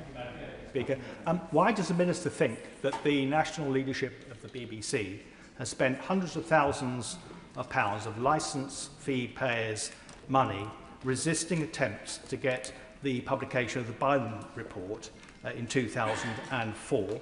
And does she suspect, like I do, that it might be because the conclusions drawn 20 years ago very similar to the conclusions that have been made apparent in the now leaked Michael Prescott report, particularly around a culture that makes it possible for it to be okay to doctor and distort the facts in order to suit a pre-formed agenda. Well, I think that's a question for the BBC, but when the editorial members of the editorial committee appear before the Select Committee, I'm sure that is something that the committee will rightly challenge them on. Al Pinkerton. Thank you, Madam Deputy Speaker. Earlier this year, as part of the Armed Forces Parliamentary Scheme, I had the great privilege of visiting the 77th Brigade, the Russian anti-disinformation brigade of the British Army, down in Newbury. And what they told us there, from the experts who are on the front line of the information wars, is that the British population, every single day, are being subjected to thousands and tens of thousands of messages designed to seed distrust between government and citizen, to break our belief in our institutions. The United Kingdom is in an incredibly privileged position in that we have a state broadcaster that provides us with something that might resemble a national culture. If we were to lose that, we would be feeding the forces that stand against us. Does the Secretary of State agree with me, or does the Minister agree with me, that the BBC provides a vital connection to our past? It unifies us together, and as well as being a source of education, information and entertainment, it's also a great source of national resilience. Secretary of State. I agree with him, and I think if the BBC didn't exist in the times that we live in, we'd be seeking to invent it. Peter Fortune. Thank you, Madam Deputy Speaker. Just to touch on something that the Secretary of State alluded to earlier, one of the vital services that the BBC provides is supporting local media, an industry that I worked in for 10 years. And they do this through their local democracy reporting scheme, and it helps to bring forward the next generation of journalists and reporters. So would she agree with me that it is imperative, therefore, that the BBC win back the trust and the discipline and the culture of impartiality so that this can be inculcated into the next generation of journalists so that they can report without fear or favour? Secretary of State. I do agree with him, and that's why this government will also resist attacks on the institution itself from members across this whole House who voiced those in recent days. The local democracy reporting service that he talks about is a vital part of our local democracy. It also helps to create the next generation of journalists who might not otherwise have opportunities to work in journalism and have the opportunity to tell the stories that matter so much to all of us across this House. Annalise Midgley. Thank you, Madam Deputy Speaker. Robbie Gibb, faithful or traitor? Secretary of State. Perhaps the Honourable Lady and I can hear her views about that over a few drinks later on. Sammy Wilson. Madam Deputy Speaker. The fact of the matter is, this is not just about manipulating the speech of a president who the BBC clearly detest. There were other allegations made about promoting Hamas propaganda, about producing fake stories about race bias, about censoring people who were gender critical, and promoting stories, one-sided view of climate change and a whole range of other issues. And what has been the response of the BBC? To roll out the lefty lovies to try and justify their position and then indicate that they were victims of some right-wing coup. Does a response not show that this body, which has fabricated the news, misused its monopoly and hidden behind the protection of politicians in this House, far too cowardly to take them on over the years, does this not show that this body is not capable of change? And like many millions across the United Kingdom, I object to paying for this. And I hope that in the review, the Minister will decide that there should be no more enforced taxation. No more enforced taxation. Secretary of State. Well, it won't surprise him to learn that I don't agree with that, and I don't share his characterisation of an institution that plays a vital role in this country. I just gently say to him, I don't think most people do either, and whilst I'm sure the public have been extremely concerned about the very serious failings that have been accepted this week by the BBC, it still remains the most trusted source of news in this country. I would also just say to all members of this House that there's been a lot of discussion today about individuals and individuals who are held to be responsible for all of the problems at the BBC, whether they're individuals who serve on the board or individuals who serve as senior executives. My assessment of the failures that have been admitted over recent years is that they stem from not an institutional bias but a need to have sufficient rigour and oversight at the top of the organisation that is applied consistently across the board. That is something that I know the chairman of the BBC is seeking to achieve, and as a government we stand ready to support them in that. Pam Cox. Thank you, Madam Deputy Speaker. In the early 2000s I lived in Hanoi alongside my husband, who was reporting on Vietnam for the BBC, and I saw for myself how he and the BBC worked very hard for truth. He then spent a year in Myanmar working alongside extraordinarily brave local journalists under a military dictatorship who were seeking to expand public broadcasting. So does the Secretary of State agree with me that the BBC's trusted journalism is one of our strongest defences against disinformation, both at home and abroad? Secretary of State. I do agree with her, and I'd also like to pay tribute to the work that BBC Verify does in helping to empower our citizens to be able to navigate a very difficult news environment. Rupert Lowe. Thank you, Madam Deputy Speaker. Auntie is definitively a monopoly. When Mr. Reith, for good reason, wrote into the Charter that she should inform, educate and entertain with complete impartiality, he did it for good reason. This recent disgusting episode with this Panorama programme, where we've undermined our relationship probably with our greatest ally, is just the tip of the iceberg. So would the Minister agree with me that now is the time to responsibly defund this monopoly? And if she doesn't agree with that, would she agree it's time for root and branch reform, with a view to ensuring that, in the same way that she's done with football club boards, we see people who are actually forced to pay for this service represented across the country on the board of the BBC? Secretary of State. Well, it won't surprise him to learn that I strongly disagree with him on the first point. On the latter point, the issue of public accountability to the public is something that my honourable friend raised a moment ago, and is something that we've been thinking about with the senior leadership of the BBC and others as we approach the Charter review, and it's certainly something that I'd be happy to discuss with him. Carla Lockhart. Thank you, Madam Deputy Speaker. Last week we learned that the BBC upheld a complaint about their presenter Martine Croxall. Her alleged issue was that she correctly changed the wording of pregnant people to women. This is a scientific fact. Somehow the BBC found her eye roll as conveying a personal view. Madam Deputy Speaker, there are two genders, male and female, and one of those genders can become pregnant, women. This is the view of the Supreme Court.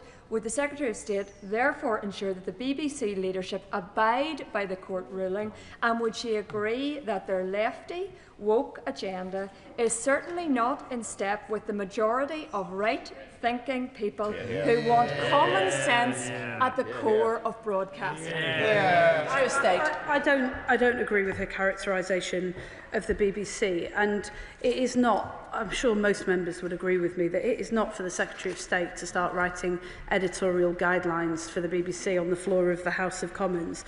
My job is, though, to work with the senior leadership to make sure that they have the right structures and people in place so that they have well thought through, easily understood and consistent editorial guidelines of the highest standard that are applied consistently and don't leave presenters and journalists struggling to interpret them. Can I thank the Secretary of State for her answer? Point of order, Anna Sabine. Thank you, Madam Deputy Speaker. I'd just like to seek clarification of something. I think during the course of this debate, it's possible that the Secretary of State has given the impression that she doesn't have the power to remove BBC board members, whereas in fact the BBC Charter empowers her to remove anyone who is unable, unfit or unwilling to perform the functions of a member, and I seek your guidance about how to take this forward. Can I thank the honourable member for her point of order? She will be aware that she had 2 minutes during the course of the urgent question to raise that, but I can see the Secretary of State wishes to respond. Secretary of State. I would just like to make clear that I said to this House consistently, there is a very high legal threshold that must be met in order for board members to be removed. That is set out by the terms of the Charter, and as such I am unable to take the actions that a number of members of this House requested. Point of order, Graham Downey. Thank you very much, Madam Deputy Speaker. Last week, the member for Newark published a juvenile and shameful AI-edited videos of proceedings in this chamber. I have written to Mr Speaker about this matter and whether or not it's a breach of the terms and conditions of Parliament TV, which explicitly prohibit the altering of video or audio recording in any way. And I hope that will, and I trust that is being fully investigated. More broadly, however, Madam Deputy Speaker, I am deeply concerned that while this video was obviously edited, the use of generative AI is fast evolving, and I believe this House must protect both itself and our wider democratic system by drawing a firm line in the sand. Attempts to edit words, gravitas and the responsibility of this place when members speak in this chamber is not acceptable, is disrespectful to colleagues and moreover an affront to democracy itself. Can I ask you, Madam Deputy Speaker, what sanctions can currently be imposed on members of this House to deter and prevent this type of behaviour? And if they are not currently adequate, what more can be done to ensure our democracy is protected better in the future from this use of AI technology? And I understand the member for Leighton and Wanstead wanted to raise a similar point of order. Calvin Bailey. Deputy Speaker. Thank you, Madam Deputy Speaker. On the point of order, last week the Deputy Prime Minister made a historic appearance as the first black man in history to answer at Prime Minister question time, which would have been seen by thousands of young black men who would have believed that this is a place for them. Footage from that appearance has sadly been doctored for circulation on social media in violation of Parliament's rules on the use of footage, namely rules 1.2, 1.4 and 2.1, including a video shared from the account of the Right Honourable Member for Newark. So, Madam Deputy Speaker, would the Chair advise me how I and other honourable members can ensure that such flagrant breaches do not occur again? Yeah. Can I thank both members for their points of order and just seek clarification that the Right Honourable Member for Newark was informed in advance of the point of order. The terms and conditions for downloading and making use of clips from Parliament Live are published online. While it would not be appropriate for me to refer to guidance given to individual members, I would urge all colleagues to follow the rules. Ultimately, I am not responsible for what members post online. How we treat each other is important and sets the tone for national debate. I would ask members to consider carefully what is in good or bad taste and to exercise good judgment in what they post online about colleagues. On the broader point about the use of AI in relation to footage of our proceedings, that is an issue that the Administration Committee may wish to pursue.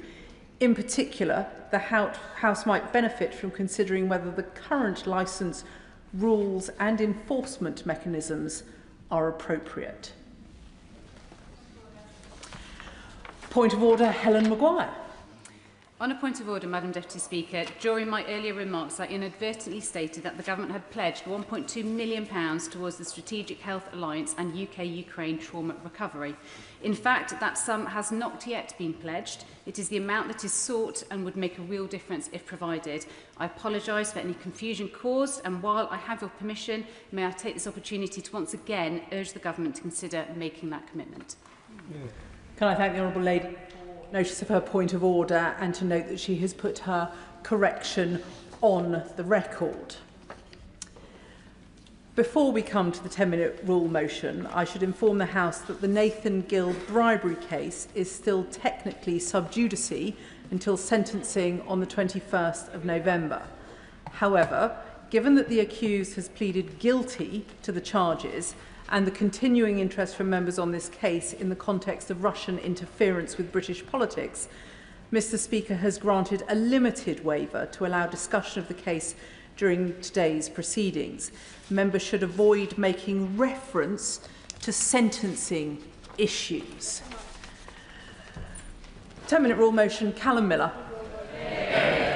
Madam Deputy Speaker, I beg to move that leave be given to bring in a bill to make provision about the seizure of frozen assets connected to the Russian Federation, to require the Secretary of State to publish recommendations about the use of such assets to fund military reconstruction and humanitarian work in Ukraine and for connected purposes. Madam Deputy Speaker, in November 2024, my constituent Alex wrote to me. Alex is a research scientist who has lived in the UK for over 25 years. Alex is Ukrainian.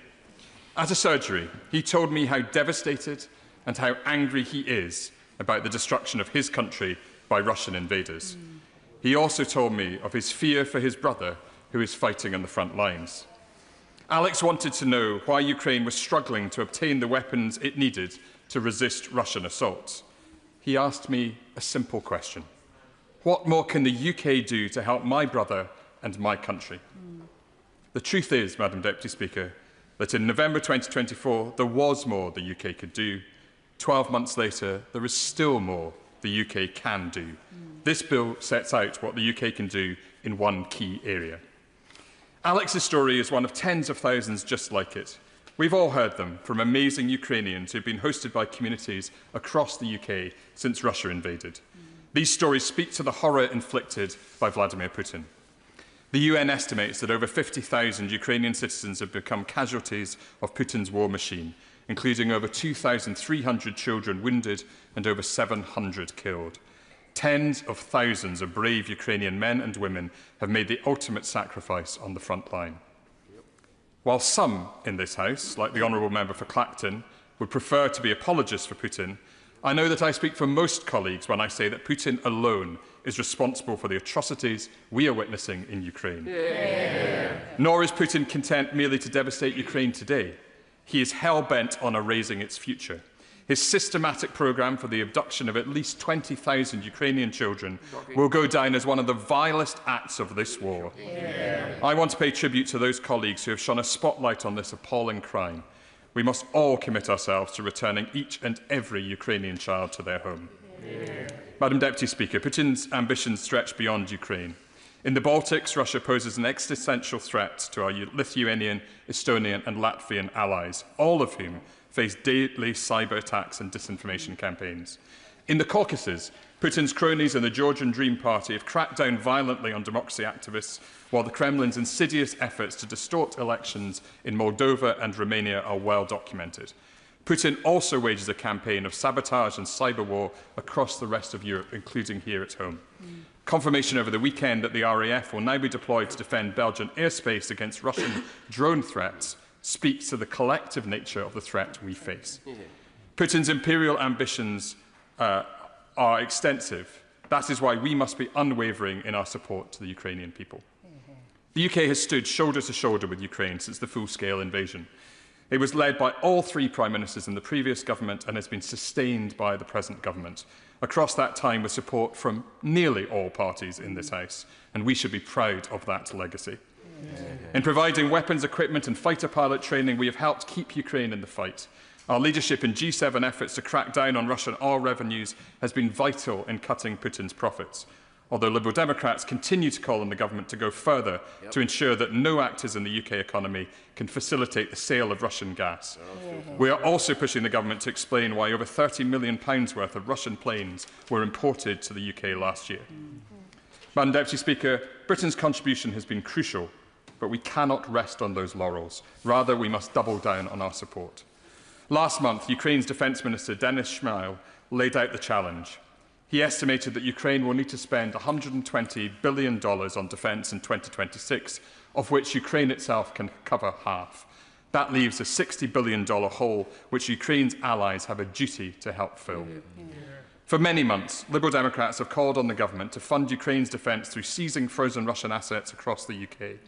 The most recent estimates suggest that £300 billion worth of Russian assets are frozen across G7 countries, which includes close to £30 billion here in the UK. Seizing the UK-based assets could allow us to fill half of the projected deficit in Ukraine's required defence spend for next year, while ensuring that Putin and his cronies are the ones who pay. We could help turbocharge Ukraine's deep strike capabilities whilst bolstering the supply of air defence systems. In short, we could provide Ukraine with a vital new lifeline of support. So we find ourselves today at a critical point. Ukraine's need for finance is urgent. The UK's efforts to move the G7 and particularly EU allies have not yet resulted in success. At the same time, one very specific item allied to this topic highlights the frustrations felt by so many in this House. In May 2022, the Conservative government announced that they had, and I quote, agreed a deed of undertaking with Roman Abramovich. They said, again to quote, he committed the proceeds to a charity in a jurisdiction agreed by the government for the purposes of helping victims of the war in Ukraine. In common with other members, I have asked ministers about these funds. On the 24th of January, the 17th of March and the 21st of May, the Foreign Secretary and the Foreign Office Minister in his place told me that they were, to quote, redoubling our efforts, doing everything I can and working at pace. Yet still, over 3.5 years on, there is no progress towards releasing the £2.3 million, suggesting an alarming lack of either resolve or creativity from successive governments. Madam Deputy Speaker, I am keenly aware of the arguments raised against seizing Russia's frozen assets. The primary concern is that a direct seizure creates the possibility of litigious action by the Kremlin. The second is that by acting against Russia, we might inadvertently undermine wider confidence in the UK as a safe haven for financial assets. In response to the legal risks, the actions of the US in adopting the Repo Act and of Canada in adopting the CEMA Act demonstrate that other allies believe it is possible to legislate effectively to allow for asset seizures. And on the financial risks, I quote the previous Foreign Secretary, Lord Cameron, who said in March 2024, I think that the economic case is very strong. Here we are in the City of London, one of the great financial centres of the world. I do not think that using that money will disadvantage us in any way. I am conscious too that these concerns have inspired important efforts in Brussels. These have aimed at securing Europe-wide agreement on proposals which would allow for the use of frozen assets, whilst reassuring Belgium in particular, where the majority of frozen assets are held, that the legal risk will be both reduced and shared. While I welcome these efforts at securing international consensus, those proposals have stalled. And with each day that passes without concrete action to unleash the potential of the assets, Putin's war machine makes further progress. Madam Deputy Speaker, last month we learnt that, shamefully, an elected UK MEP, Nathan Gill, took payment from a Russian agent, Olay Voloshin, to repeat pro-Russian propaganda in the European Parliament. Shame. Mr Gill sat in the European Parliament with party colleagues who now sit in this House. It is for the Honourable Member for Clacton to explain his meetings with Mr Voloshin's wife, and for the Honourable Member for Boston and Skegness to explain his public support for Mr Gill in 2019, and his more recent hospitality from Vladimir and Lyubov Chernukin. But I know that the overwhelming majority of colleagues in this House, just like the constituents we all represent, want us to provide the brave men and women of Ukraine with the funds they need to defend themselves. I am proud to present this bill on a cross-party basis and grateful to my co-sponsors and other members who have shown their support. Madam Deputy Speaker, 13 months later, I am still motivated by Alex's question. I am no longer prepared to tell him that it is very hard or that Belgium is cautious. This has become a question of will. The time for delay and timidity is over. I believe it is the will of this House to legislate so that the UK can lead our G7 and EU partners in seizing Russian state assets here in the UK and in making them available to Ukraine. Ukraine needs her friends to step forward with urgency and purpose. She needs our financial support today so that she can purchase the military material to drive back the Russians and defend her sovereign territory. And so, Madam Deputy Speaker, I urge the Government to show leadership towards our European and G7 allies and to work with colleagues from across the House to enact this bill. Now, before I put the question, I would just like to confirm that the honourable member did in fact inform the members for Clacton and Boston and Skegness of his intention to refer to them. It would be a courtesy of the House, if he hasn't, for him to have done so in advance. The question is that the honourable member have leave to bring in the bill. As many as are of that opinion say aye. Aye. Of the contrary, no. I think the ayes have it. The ayes have it. Who will prepare and bring in the bill? James McCleary, Monica Harding, Dr Al Pinkerton, Mike Martin, Richard Ford, Sir Ian Duncan-Smith, Stephen Gethin, Sir Julian Lewis, Alex Sobel and myself, Madam Deputy Speaker. Callum Miller.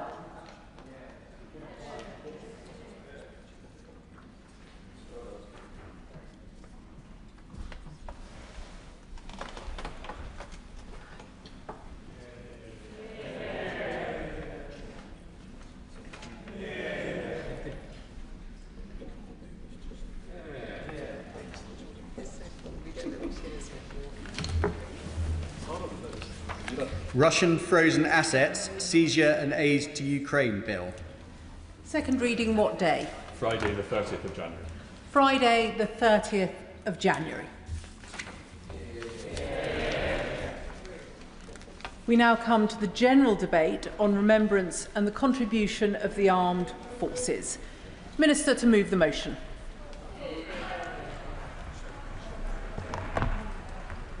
I beg to move this House has considered remembrance and the contribution of the armed forces.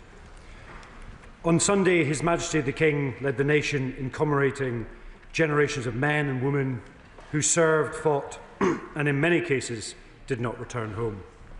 Around 10,000 veterans gathered at the Cenotaph in Whitehall to observe the traditional 2-minute silence and take part in the Royal British Legion's Remembrance Sunday March Past. As a veteran myself, I was immensely proud to march as part of the Royal Marines Association. At memorials in towns, villages and cities right across the UK, civilians and members of the armed forces also came together to pay their respects of those who have made the ultimate sacrifice in all wars. Now, we owe everything to those heroes who laid down their lives to defend our shores, protect our interests, and safeguard our way of life. The peace and the freedom that we enjoy today is their precious legacy, and it's a reminder that freedom is not free. And Remembrance Day is the most important opportunity we have as a nation to come together and to honour them. Remembrance for me, and indeed I think many other veterans around the country, is about remembering the friends and the brothers in arms that we have lost. The specific moment when life was perhaps taken away, the gunfire, the explosion, the screaming, the chaos, the mud and the dust. And it is these heightened senses at a time of a traumatic event that are imprinted upon your memory. These memories are as vivid as the birth of your first child, a birthday, or any other impactful occasion, but they have very different meaning.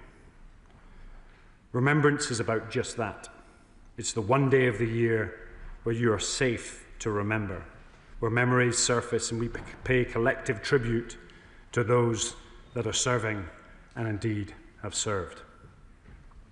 It is also a very important time for this House, which has always had a special affinity for our armed forces and veterans. So it's an absolute privilege to lead today's debate, given my former role. Throughout the last year, it's been an honour to visit over 60 veterans organisations and meet so many outstanding and absolutely selfless people. From the Veterans Community Hub in Lanarkshire to the Helping Homeless Veterans UK Hub in Bournemouth and across all the great nations of the United Kingdom, those individuals that dedicate their time to our armed forces community. I will. Catherine. I thank the Minister for giving way, and support for our veterans is so essential. I'm really proud that the British Legion in Derby is growing. Will he join me in wishing good luck to those who set up a new branch in Mackworth? And will he agree with me that this government's veteran strategy, including the £13.8 million to address homelessness, shows we're marching in step with those who campaigned for veterans? Minister. I'd like to thank the honourable friend for her contribution, and definitely good luck to the RBL on expanding that portfolio. It's fantastic to see. And I hear Derby RBL have raised the most of any other RBL Derby within the country. Now, I'd very much like to state... let me finish this paragraph and then you can jump in. I would very much like to state on the record my personal thanks to the Royal British Legion and their work on the Poppy Appeal this year, and indeed for every year. I'm sure all colleagues across the House would echo this appreciation, and I very much look forward to hearing colleagues' contributions from across this House today. In 2025, it's been a really busy year for military anniversaries, particularly those associated with the final year of the Second World War. Now, in April, we marked 80 years since British troops swept across Northern Europe and liberated Bergen-Belsen concentration camp. We remember the horrors and atrocities that those soldiers witnessed firsthand, and the incredible work they carried out afterwards, burying the dead, containing the spread of disease, and caring for the survivors.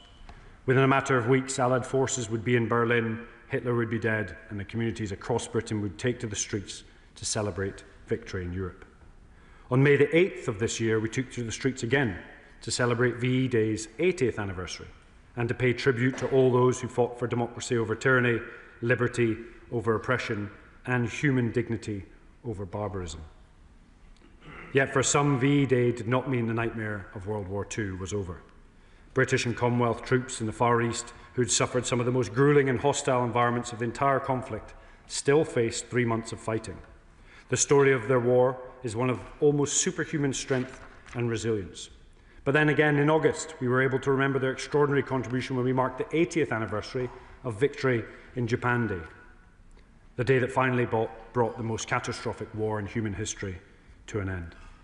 In September, we marked the 85 years since Battle of Britain, when our aviators took on the might of the Luftwaffe, in a contest that not only determined control of our skies, but the fate of our entire nation. At a time of supreme enemy confidence, Britain proved to the world for the first time that Hitler and his forces could be defeated. Now, after such an important year for commemorations, today, Remembrance Day 2025 is a moment of profound national reflection and indeed gratitude, as we remember all those who served and indeed all those who have fallen. As we remember the conflicts gone by, the 107th anniversary of the 1918 armistice, which we remember those who fought in the Great War, those who served in the Korean War, which began 75 years ago, those who fought in Northern Ireland, the Falklands, Iraq, Afghanistan, and elsewhere across the globe. Also those Commonwealth troops who made such a huge contribution to both world wars and other conflicts, and those who serve today and continue to uphold the values of courage, duty, professionalism, and indeed compassion, which have long distinguished British armed forces. And just as our forefathers fought for democracy, freedom, and the right to self-determination, so do, in the East, do our Ukrainian allies. So let us remember the heroism that Ukraine and Ukrainians are delivering today. Pitched in a battle of national survival, their war is no less bloody than that of World War II. And when we think about that conflict, it's worth recognizing that the Russians have taken more casualties in that conflict than the Americans took in the entire Second World War. It gives you a statistical feel for the pain and suffering that conflict is caused by Putin's war of aggression. So as we remember, we pay homage to all those fighting for the same values and ethics that we hold dear. And I'd also like to thank the many thousands of people from civilian and military backgrounds who have worked so hard to organise what were fantastic commemorations. Defence ministers have travelled the length and breadth of the UK on both sides of the benches, ministerial and opposition, whether it be the Royal Irish Regiment's annual Remembrance Service in Belfast, whether it be the Field of Remembrance in Cardiff, the Scottish National Remembrance Sunday event, the Remembering Afghanistan events at the National Memorial Arboretum, or indeed the War Widows Association annual service at the Cenotaph, and many, many others. These are just a tiny fraction of the many events up and down the country which have been possible by the tireless work of our armed forces and thousands of people in local communities. When the last survey was undertaken in 2018, it showed that 28,115 members of the Army alone attended Remembrance Day, parades at over 620 different events. And if not similar, it was probably more this year. Events are also being held worldwide, from Riga, where UK officials joined commemorations at the Jelgava Commonwealth War Graves site, to Senegal, where colleagues held an act of remembrance at the Bel Air Cemetery in Dakar. And as we discuss the role that our armed forces play in remembrance today, we must also consider the remarkable work that serving personnel perform all year round, educating young people about the history of defence, deterrence and warfare, promoting awareness and raising funds through charities, including through the Royal British Legion's incredible Poppy Appeal, and working with the Commonwealth War Graves Commission to maintain military graves to the highest possible standard all around the world. Today we thank them for their outstanding contribution. I will. I'm very grateful to the Minister for giving way, and I won't take it personally in the interest of peace and togetherness that he chose the East Midlands over the West Midlands earlier. Madam Deputy Speaker, he should know better. But can I just thank the Minister, being from the West Midlands, but can I thank the Minister for his reference to young people, and will he join me in thanking all those young people I was with today at the Cenotaph in Newcastle Lyme this morning, from local schools who had their homemade poppies and wreaths, in whose hands our future and our commitment to democracy and to peace lie. And it is no more important responsibility on us as adults, as it were, to make sure that they are part of bringing our country together. I'd like to thank the honourable friend for what is a really poignant contribution, and thank those in Newcastle under Lyme for making sure that awareness about the sacrifice is spread not just across the adult population but across the youth today. I always say that navies, armies, air forces don't win wars, industries, economies and societies do, and making sure society never forgets the past is absolutely critical. I'm very grateful to the Minister. Can I say that there is no more appropriate member of this House to be introducing this debate today than the honourable gentleman with his distinguished record. I think I represent more generals than any other honourable or right honourable member of this House. He will have seen that 9 four-star officers wrote to the Times today, and they are concerned. They're concerned about the Northern Ireland Troubles Bill and the legal activism that it is likely to encourage. Quotes, they say, they risk weakening the moral foundations and operational effectiveness of the forces on which this nation depends. And whilst we all honour our brave servicemen and servicewomen today rhetorically, would he agree with me that we need to follow that through with real action to ensure that they are not disadvantaged today and into the future. The honourable member makes an interesting point, and I want to be clear and concise. Today of all days is a day of remembrance. I don't think it's about political point scoring.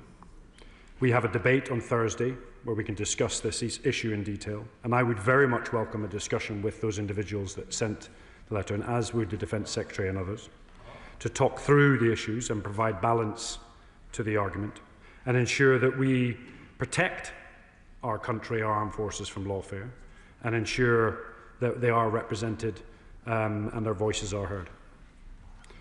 Now, whilst I will give way. Well, Jennifer, I just want to return to this point about the commemoration. When I got elected back in 1992, I remember that having served before, we weren't allowed to wear uniforms in public because of the IRA threat at the time.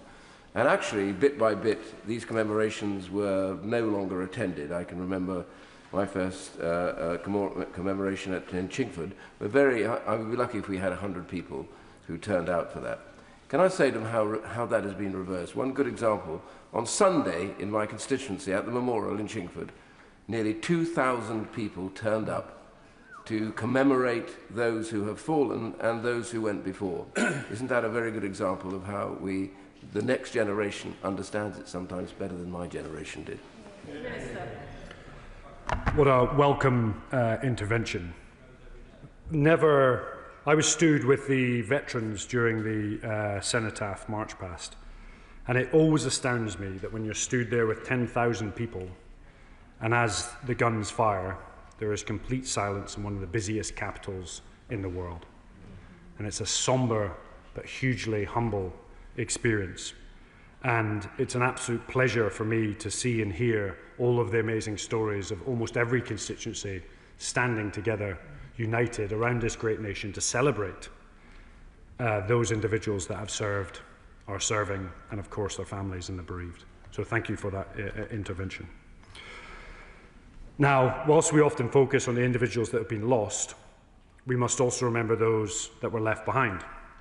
The mothers, the fathers, the brothers, sisters, partners, wives, and husbands who after one of those traumatic events all need to adapt to a new way of life.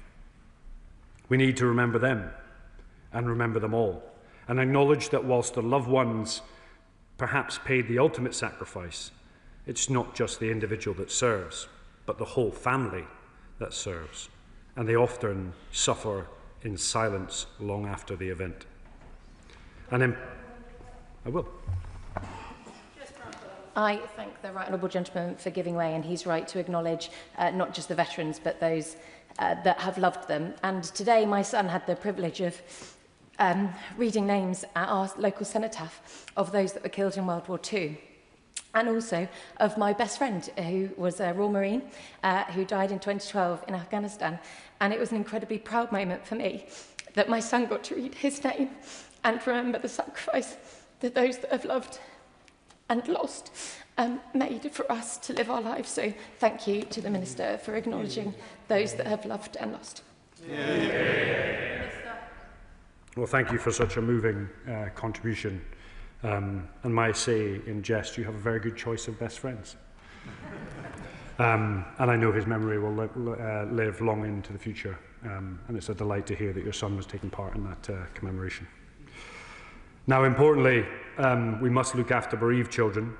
Madam Deputy Speaker, if you don't mind, I'd be delighted to highlight that following our little jaunt up Everest that we did earlier on this year, we've managed to raise £500,000, just under, for veterans' charities and the specific needs of bereaved children, which will go to help those loved ones across a whole plethora of different charities.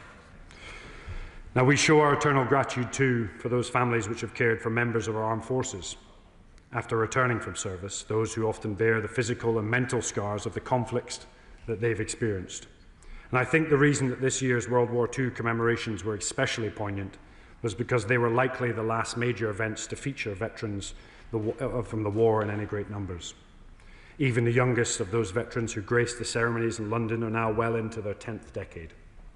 One of them, Mervyn Kirsch, 100 years old, who took part in the D-Day landings and then went on to Belsen a few weeks after it was liberated, laid a wreath at the cenotaph. And the whole House can be proud that he'll be watching PMQs tomorrow from the gallery. What an honour it will be to welcome him here. The living connection that Mervyn and his comrades provide to the war is a priceless asset, particularly at a time when the bloodiest European conflict since the Second World War continues to rage in Ukraine. They understand the cost of conflict because they lived through it, but they also understand that the privileges we inherited after the war, 80 years of peace, prosperity and freedom, can never, ever be taken for granted. We must be prepared to defend them in an increasingly dangerous world, and today a new generation of servicemen and women is doing precisely that. They are heirs to the veterans who proudly paraded on May the 8th, and they're guardians to that cherished inheritance. So today we also pay tribute to our serving men and women, working around the world to deter aggression, to safeguard British interests, and to stand shoulder and shoulder with our allies, showing Putin will not divide us.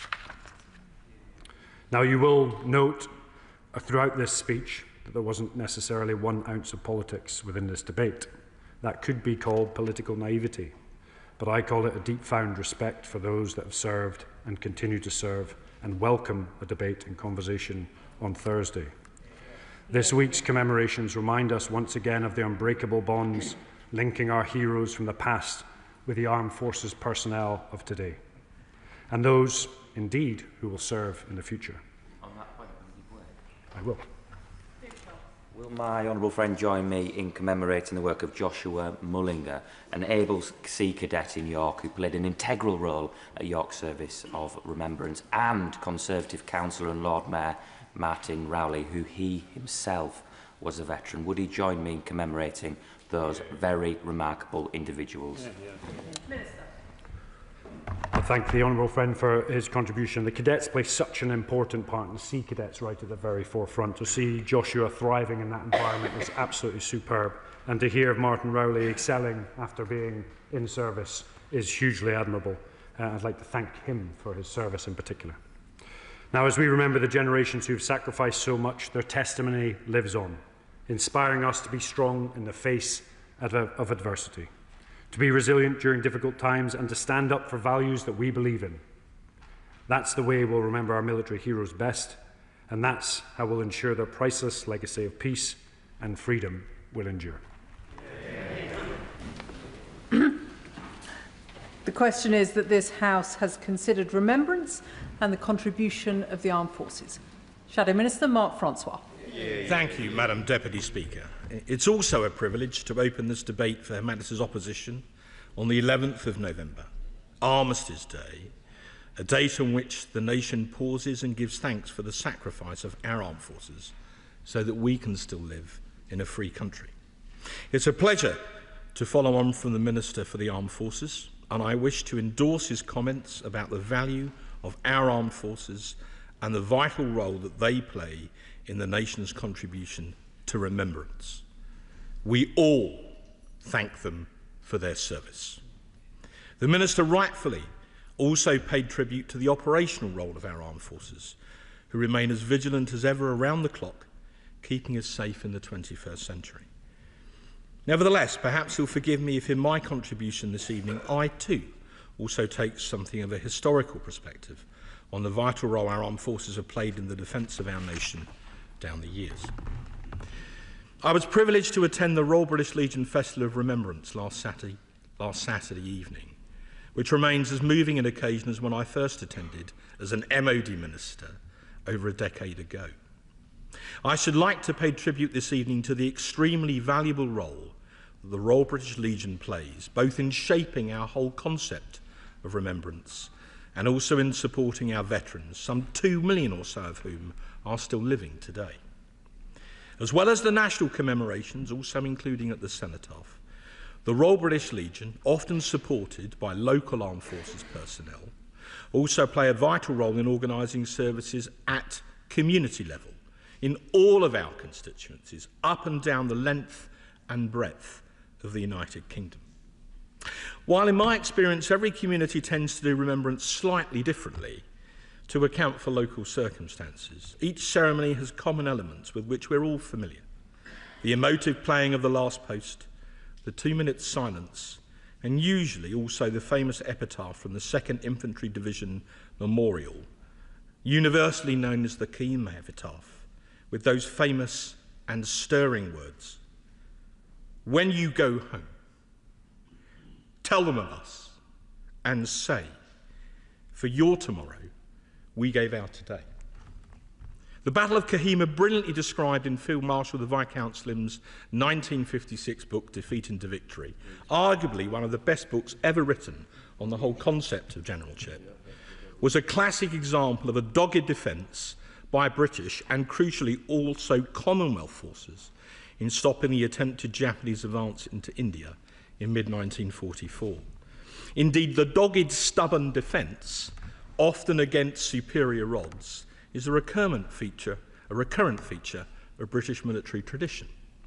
Be it the English archers at Agincourt, the Great Siege of Gibraltar, Wellington's army at Waterloo, the 24th Foot at Rorke's Drift, which saw the most Victoria Crosses, 11, ever awarded in a single action, the few of fighter command in the Battle of Britain, to whom the Minister also referred, the Royal Navy escorting the Atlantic convoys, or the glorious Gloucesters at the Imjin River in Korea, and many more besides, including more recently in the Middle East. There are, of course, many comparable examples from the First World War, not least the stand of the British Expeditionary Force at Mons or the subsequent First Battle of Ypres. For anyone who has stood at the Menin Gate, when the buglers of the Ypres Fire Brigade play the last post, as it swirls around that famous arch, it is a truly moving and emotive ceremony to behold. Nevertheless, yes, of course. He's mentioned Bill Slim, who many who know his history will say was probably the greatest Allied general of the war. Brilliant what he achieved with next to nothing. But there was something very special about the 14th Army, which comes out in other accounts. I don't know if he agrees with me, that apart from just fighting, the reality was that there were Indian members of the 14th and also British members. They served in the same slit trenches. They ran to aid each other, regardless of race or anything else. They delivered for each other. That was the most remarkable bit about the story of the 14th, was it didn't matter who you were, where you came from, you were as one against the tyranny of the Japanese. I completely agree with my right honourable and gallant friend. The history of 14th Army is a proud one. It was a marvellous amalgam under a brilliant leader of people from countries and races around the entire Commonwealth who fought with one common aim, which was for freedom. They were sometimes called the Forgotten Army. They are not forgotten tonight. But I want to recall that after the horrors of the trenches and an understandable aversion to war in the 1920s, with Britain exhausted both financially and emotionally by the horrors of the Great War, the government of the day introduced what came to be known as the 10-year rule. This was not just the policy of the War Office or the Admiralty, as they then were, but was a pan-Whitehall edict, the essence of which was that Britain would not have to fight another major war for at least 10 years. This key planning assumption became the centrepiece of British strategic theory, and, with strong endorsement from the Treasury, the 10-year rule soon became a rolling one, extended on an annual basis. Given that no war was expected for at least a decade, this allowed for major economies in the financing of the armed forces and associated running down of all three services. As one example of how seriously the 10-year rule was taken and implemented, even Winston Churchill, in his time as Chancellor of the Exchequer in the 1920s, exerted pressure to cut back on his beloved Royal Navy, the same service he had fought tenaciously to expand as First Lord of the Admiralty barely a decade before. Indeed, as a mood of pacifism gripped the nation, in 1933, the same year in which Adolf Hitler became Chancellor of Germany, the earnest students of the Oxford Union, who are having their own problems at the moment, passed a motion by a majority of over 2-1 that this House will under no circumstances fight for its king and country. The subsequent policy of appeasement among the 1930s British establishment, the blob of their day, was as erroneous then as it would be today. Authoritarian dictators tend to admire strength, particularly their own, and to despise weakness, a lesson that any British government, including this one, would do well to remember. History tells us again and again that the appeasement of dictators does not work, just as it failed to work in the 1930s. The 10-year rule, which by that stage had lasted well over a decade, was eventually only rescinded in 1935-6 as Britain began to rearm in response to Hitler's increasingly bellicose behaviour. Nevertheless, that rearmament and comparable action by our allies was ultimately insufficient to deter what then became the Second World War, a brutal conflict in which over 50 million people died, far more even than had perished in the supposed war to end all wars some 2 decades before. I mention all this, Madam Deputy Speaker, not just because I studied history, then military history at university, but because if, as members of this House believe, as I have always believed, the ultimate goal of our armed forces is to save lives by deterring war and persuading any potential aggressor that they could not prevail, then even today we need to ask ourselves, all of us, regardless of party, the question whether or not we are doing enough to secure the peace by maintaining sufficiently strong armed forces to provide such a vital deterrent effect. As a historical fact, twice in the last century, this country paid an immense cost in both blood and treasure to defeat militarism. Today, the threats are somewhat different, with a war on our doorstep in Europe following Russia's barbaric and illegal invasion of Ukraine. The Ukrainians are, in effect, now fighting for our freedom too, and we must back them to the hilt as a result. We also see a major rearmament by China. North Korea continues to develop even longer-range ICBMs, now with support from Russia, while Iran continues to exert malign influence across the Middle East, even after the successful American strike on its emerging nuclear capabilities. So the circumstances may have changed, but the principle remains exactly the same. We in the Western democracies cannot drop our guard against the growing powers of the 21st century autocracies, something those who fought in the Second World War would instinctively understand only too well. So whilst bearing in mind the Minister's caution, I was genuinely concerned to read one passage of the government's recent Strategic Defence Review, its seminal defence policy document, where on page 43, under the heading of Transforming UK Warfighting, the document states this: "This review charts a new era for defence, restoring the UK's ability to deter, fight and win with allies against states with advanced military forces by 2035. I say to the Minister, in all sincerity, there seems there to be an echo of the 10-year rule of the 1920s. Whilst there was a great deal of good in the SDR, not least the intention to speed up our highly bureaucratic procurement system, about which the Minister knows I've always held firm views, I nevertheless do worry, given increasing threats from Russia and now also from China, whether the Ministry of Defence today displays the genuine sense of urgency that is required to meet the challenges which we now all clearly face. Now, before I'm accused of selective quoting, within the same paragraph of the SDR, it does go on to say, this vision could be achieved more quickly, should circumstances demand it, and should more resources be made available.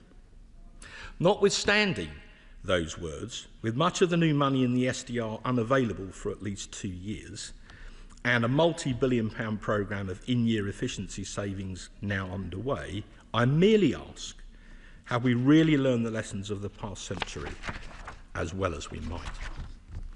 In conclusion, we in these islands have always, ultimately, been prepared to make great sacrifices to uphold the freedom of Europe, and indeed of the wider world itself. That's why, given our history, we should never forget that the first duty of government remains the defence of the realm. In response to the philosopher Edmund Burke's famous challenge that all that is necessary for the triumph of evil is that good men do nothing, twice in the last century, our own good men and women across the nation stood up to and defeated such evil. In a moment, with our armed forces in the lead, a sacrifice which we rightfully, solemnly remember each and every November, including in this House tonight. I'll gladly give one. Thank you, Shadow Minister. And while we're celebrating and remembering we talk of the greatest generation, we also have the ability tonight and the potential to build our young people into being the best generation. And perhaps maybe we should be focusing upon that as well, looking back but looking forward. I think the Minister said that. And I think what we must try and do as well is there is a generation of young people proud to be British, proud to stand against repression, proud to undertake to be inclusive. Would the Honourable Gentleman agree that's what we need to build for? As a young person myself, Madam Deputy Speaker, having recently turned 60, I would like to say in all seriousness that I too, at the remembrance services that I was at this weekend, I'm sure like many honourable members and right honourable members across the House, was really struck by the number of young people, people from the Cubs and the Scouts, the Brownies and others who attended those services and often participated and laid tributes and wreaths and crosses of their own. I took great heart from that, and I believe there is hope yet. I wish to conclude, but I would just say there would be no greater betrayal of the sacrifices that we have been debating this evening than if we, as a House, with all the other matters that we have to consider, somehow became so distracted or complacent that we failed to act with sufficient clarity of purpose and determination to deter a future major conflict, perhaps even a global one, from breaking out again in our lifetimes. Or to put it perhaps another way, we must now conduct ourselves in our today in such a way as to never risk the security of our tomorrow. With that sincere warning, I pay tribute to our valiant armed forces, both past and present, and everything they do, day in and day out, to keep us and our country safe and free, lest we forget. Before I call the Chair of the Defence Select Committee, there will be a 5-minute time limit imposed after the Liberal Democrat spokesperson. Tamanjit Singh Desi. Thank you very much, Madam Deputy Speaker. And as Chair, on behalf of the whole House of Commons Defence Committee, I want to express our deepest gratitude to all those who have served our country